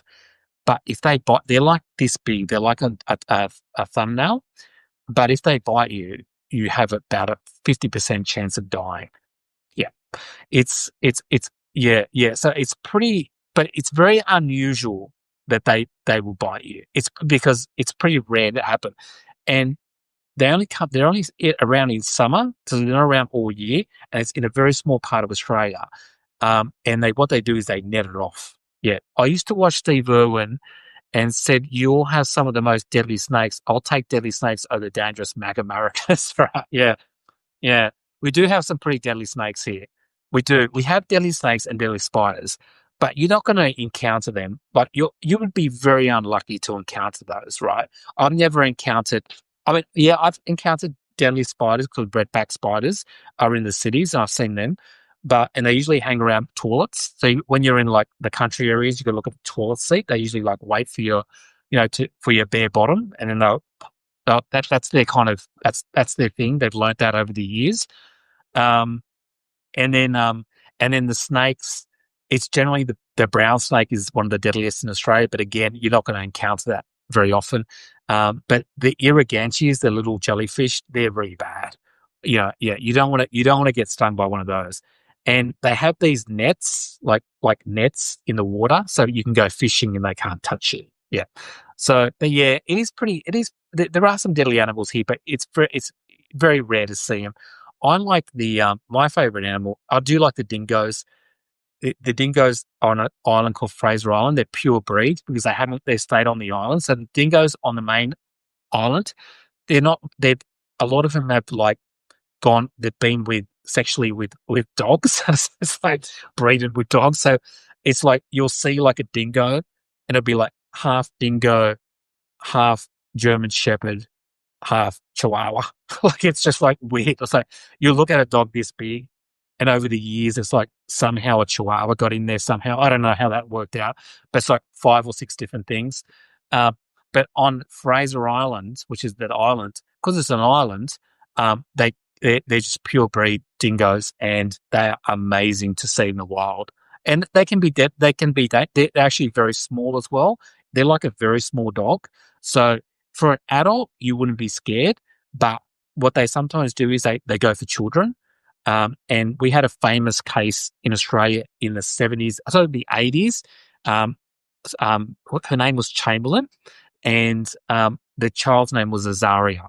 And it was such a big case in Australia that it turned into a movie. And the actress and the person who played her was, oh my God, I think I ate me baby, Sarah. That's it. But Sarah, who played her? It was that really good actress from America. She got like heaps of Academy Awards. She played the mother who got accused of killing the baby, right? Meryl Streep. I think Meryl Streep, that's it. Yeah, it was Meryl Streep. It was, Sarah. Yeah. She played, so they got an American to play an Aussie. Like, why? I don't get that. Like, that to me was always weird. It was like, that's how Americanized Australia is, right? To some degree. Not a lot, but it's actually much less now than it was back then. Because they thought this movie wouldn't take off unless we had like, an American famous actress in it. And so the best actress around at the time was like Meryl Streep, and she did a pretty good amount. Like, if you watch the movie, it's called Azaria, which is the name of the baby who actually got eaten by, basically, they were in the middle of Australia, a place called Uluru, which is like an indigenous it's a big red rock, right? And people go there. So it's a destination that people go in. It's in the rural area, and people take their families there and they climb the mountains. Anyway, she was in a camping area, and spelling, yeah, and she was in the camp. Oh, Uluru. Are you asking for the spelling of Uluru? And they're in this camping area, and they're asleep. The parents are asleep, and suddenly, they wake up and the baby's gone. It's like a little 6-month-old, and then there's big search for the baby and all that stuff. And Azaria, yeah, that's it. That's I think that's the right spelling, and that's the baby's name. And then the baby, and then they couldn't work out, and there was police everywhere, and it was like the biggest. I think it's the biggest case I think it's probably the most looked at case in Australia. It was all over the news for over a 10-year period because she got done for murder for the baby. And the reason she got done was because the newspapers, right? This is crazy. This is how bad the newspapers do, right? They saw a picture. This is back when it was all newspapers and TV, right? The newspapers, a week after her baby died, she was going through the airport and she tripped over. And after she tripped over, she smiled because she laughed that she tripped over. And the newspapers took a picture of that, and then put it on the front page and said, she's evil, right? Because she was smiling 2 weeks after her baby died. And they equated that with she must have killed her baby. You know what I mean? She's cold. Why would you smile 2 weeks after your baby died? Right. And so this became so it was basically trial by media. It was the media and so eventually she was found guilty. And then 10 years after she spent years in jail, they did they opened the case up again after Australian culture had changed and media had changed a little bit. And they said, do they have kangaroos with boxing gloves or fake? That's fake, one. That's fake. That's not, I've never seen kangaroos with boxing gloves. I don't know if the boxing gloves would actually fit on the kangaroos because they don't really have fists. They got more claws and they're really small. So if you put a boxing glove on it, it would probably just fall off. Yeah. When you fight a kangaroo, you would but they they can't, no, well, they punch. What they do is they hold you with their claws on their shoulders and then they kick you with their legs. It's not the punch, it's the kicking. They got really, it's just the legs. Yeah. If they kick you, those legs are really powerful. They can break your legs. So I've seen photos of people fighting with kangaroos with their legs. Yeah. It's, they can really hurt you. Yeah. I personally if you just walk away from them, they won't come, and they're not dangerous animals. It's just if they've got a baby around or something or like that. But yes, so basically, this woman, Chamberlain, was basically finished the story of the mum and baby. And she basically she was put in prison, trial by error. It was big news, all because they showed these just one-off photos of her smile. It's you can't smile for even half a second if your baby died 2 weeks ago, then therefore you're a cold person. It's just not human nature, you know. So she goes to prison. They open the case up and they do this big royal commission, which is a big investigation into it. And they find out that she's innocent, right? And the reasons, and also because during this investigation, when they opened the case up, they realized why they actually put her, the jury. They went back and spoke to the jury, and they asked the jury, why did you say she did it? Because the evidence wasn't showing that she did it, right? It didn't show that she did it. And they said, well, we saw those pictures in the media of her smiling, and we thought that she was a horrible mother for doing that. And also, they were actually from New Zealand visiting Australia, and they were part of some religious group, right? And the religious group, it was like Christianity, but it was like a subset of it, right? And so then they tried to make that to be it was weird. So they connected like it was like some sort of ritual, but the religious group that they were connected to, there was none of that. But they just said, oh, because it's not like normal Christianity, it was like a subset. They just connected all these dots that did it didn't mean that she killed her, right? They killed the baby, right? Um, and then they found the actual the baby clothes, like the clothes that the baby was wearing with the blood on it. So what they did is back in the 70s when I think this happened, or the early 80s, they didn't have proper DNA testing. And then when they opened it back up, they had some sort of the early stages of DNA testing, and they found that the actual clothing of the baby, because they found that was ripped apart, right? But the jury, they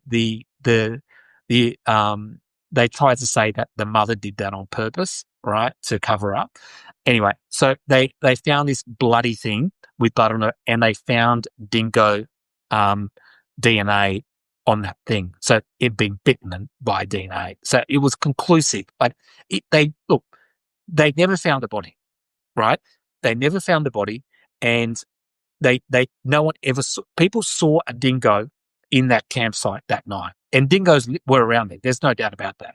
And people had given witness to seeing dingoes, and dingoes do attack kids, right? That's so well known. So, it's just that the dingoes are too small to attack adults, so they only go for children. So that child would have been perfect for that dingo, right? So this person spent 10 years in jail, was treated as like a monster, because imagine, like there's not much more people hate than a mother who killed her baby, right? And then obviously her husband also, he went to jail as well. So, so they both went to jail for the dingo ate my baby. Oh my God, that was also terrible. Yeah, the dingo ate my baby. Yeah, yes. And that's what she said, like, because you hear the thing, the dingo ate me baby. You hear that from Meryl Streep in the movie, but she was actually apparently saying that. She was actually like, the witnesses in the campsite were saying all they could hear her say was, the dingo ate me baby. She kept repeating it over and over again. So, it's the biggest court case in Australia. And it was interesting on so many levels, from a psychological point of view, from a media point of view, right? And how easily human beings can take one particular picture of something or one particular thing and think that it's impossible that someone could even smile for half a second because they tripped over, you know, and not and assume that person must be a monster. I know people who've lost people in their lives and a day later have laughed about something. It doesn't make you a horrible human being. So it was an interesting way, and PTSD response, yeah. And the people on the jury, because what they did is they actually talked to them all, and they all said the same thing. They all said it was the media. So it was called the trial by media case, and and then what happened is the police were also influenced by the media, and they admitted when it all got opened up years later, that they were influenced by the media, and the judge said he was influenced by the media, and so it became like this horrible thing where everybody's admitting. A lot of the jurors to this day said that they feel so bad about it. People were spitting on her. Her family were like, it was a horrible thing. In jail, she had to be in protective custody, because one of the worst things in a women's jail is to be considered a baby killer. That's like the worst thing, right? So she's a baby killer now in jail, but she hasn't actually killed a baby. So, so she had to spend 10 years by herself. Amanda Knox was treated similarly in Italy. Yeah, after the murder of her roommate, she was seen doing cartwheels. And yes, I remember that, buying lingerie with her boyfriend. Because of that, she was made out to be a murderer. Exactly. Yeah. I do remember that case, and I do remember thinking it reminded me of the Azaria Chamberlain one, Sarah. I do. I remember thinking that reminded me of that. That trial by, you have to, like, apparently you have to act a certain way. And if you don't act that way, you're guilty, no matter what the evidence says.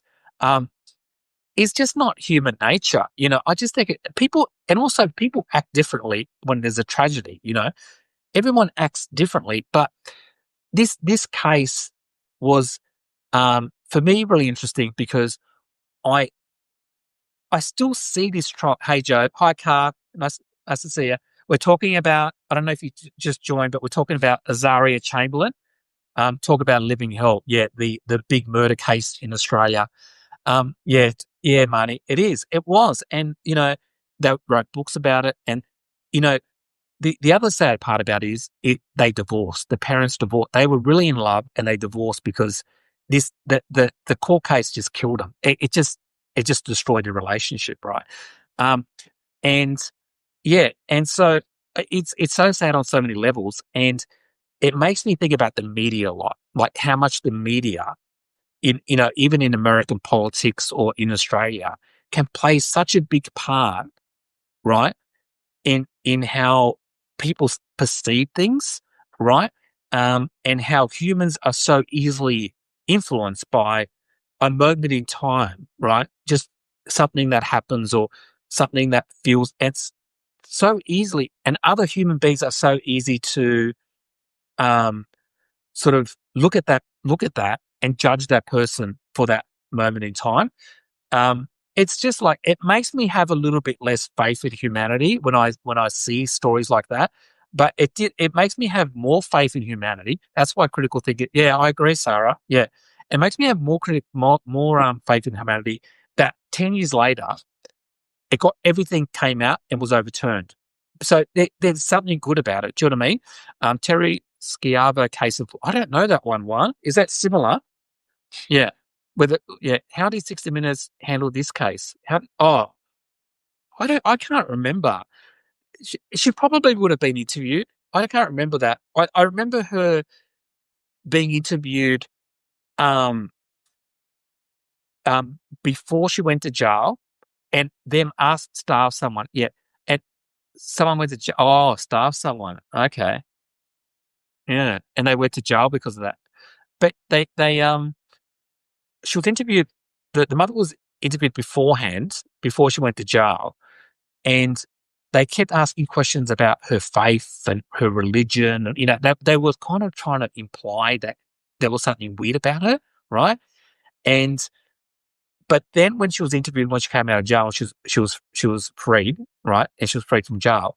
It was a lot of sympathy, and a lot of the media apologized to her, which I thought was nice. They came out and made public statements, the editorial boards, and apologized to her, especially the one that stuck her on the front page of the newspaper and called her a monster because she smiled on a tarmac because she tripped over. Because that was what started the whole process of, oh, she did that. Let's find out what else is weird about her. And that's when they went digging. And if you go digging, like I'm sure, right, if you go digging in any human being, you will find enough to make some sort of, oh, this person is weird. Because we all have done some things that are out of character, right? So if you dig enough with someone, and that's a scary thing, that if someone really wants to like find something about you or something, they probably could find something that makes you look not 100% normal. And then they think, oh, well, this person's guilty. Um, but yeah, I just think it was interesting. It was an interesting case on that. I just realized it's actually 20 past 12 in the morning here. So I'm going to have to go. I've had such a good, interesting conversation with everyone here. I don't know how we got onto Botox and then we got onto Boston. Sorry, Boston. About and now they're going viral, which can immediately affect negativity. Yeah, that's right. Yeah. But yeah, thank you so much. I've had the best conversation. I love the fact that everyone's like chatting, like it's like a group thing. It makes it so much more fun. But yeah, thank you everyone for joining. I'll put the video up later so you can all go back and watch it if you want. Subscribe to me if you haven't subscribed. Enjoy the conversation. Great. Yeah, thank you guys. Thank you so much. I need to have a bit of sleep now. But yeah, I don't know how we went from Botox. From New York City politician to Botox to Azaria Chamberlain. Wow. Okay. Thanks, Joe. Go to sleep. I will. Thanks, guys. Thanks, Barney. Thanks, Sarah. See you soon. Bye.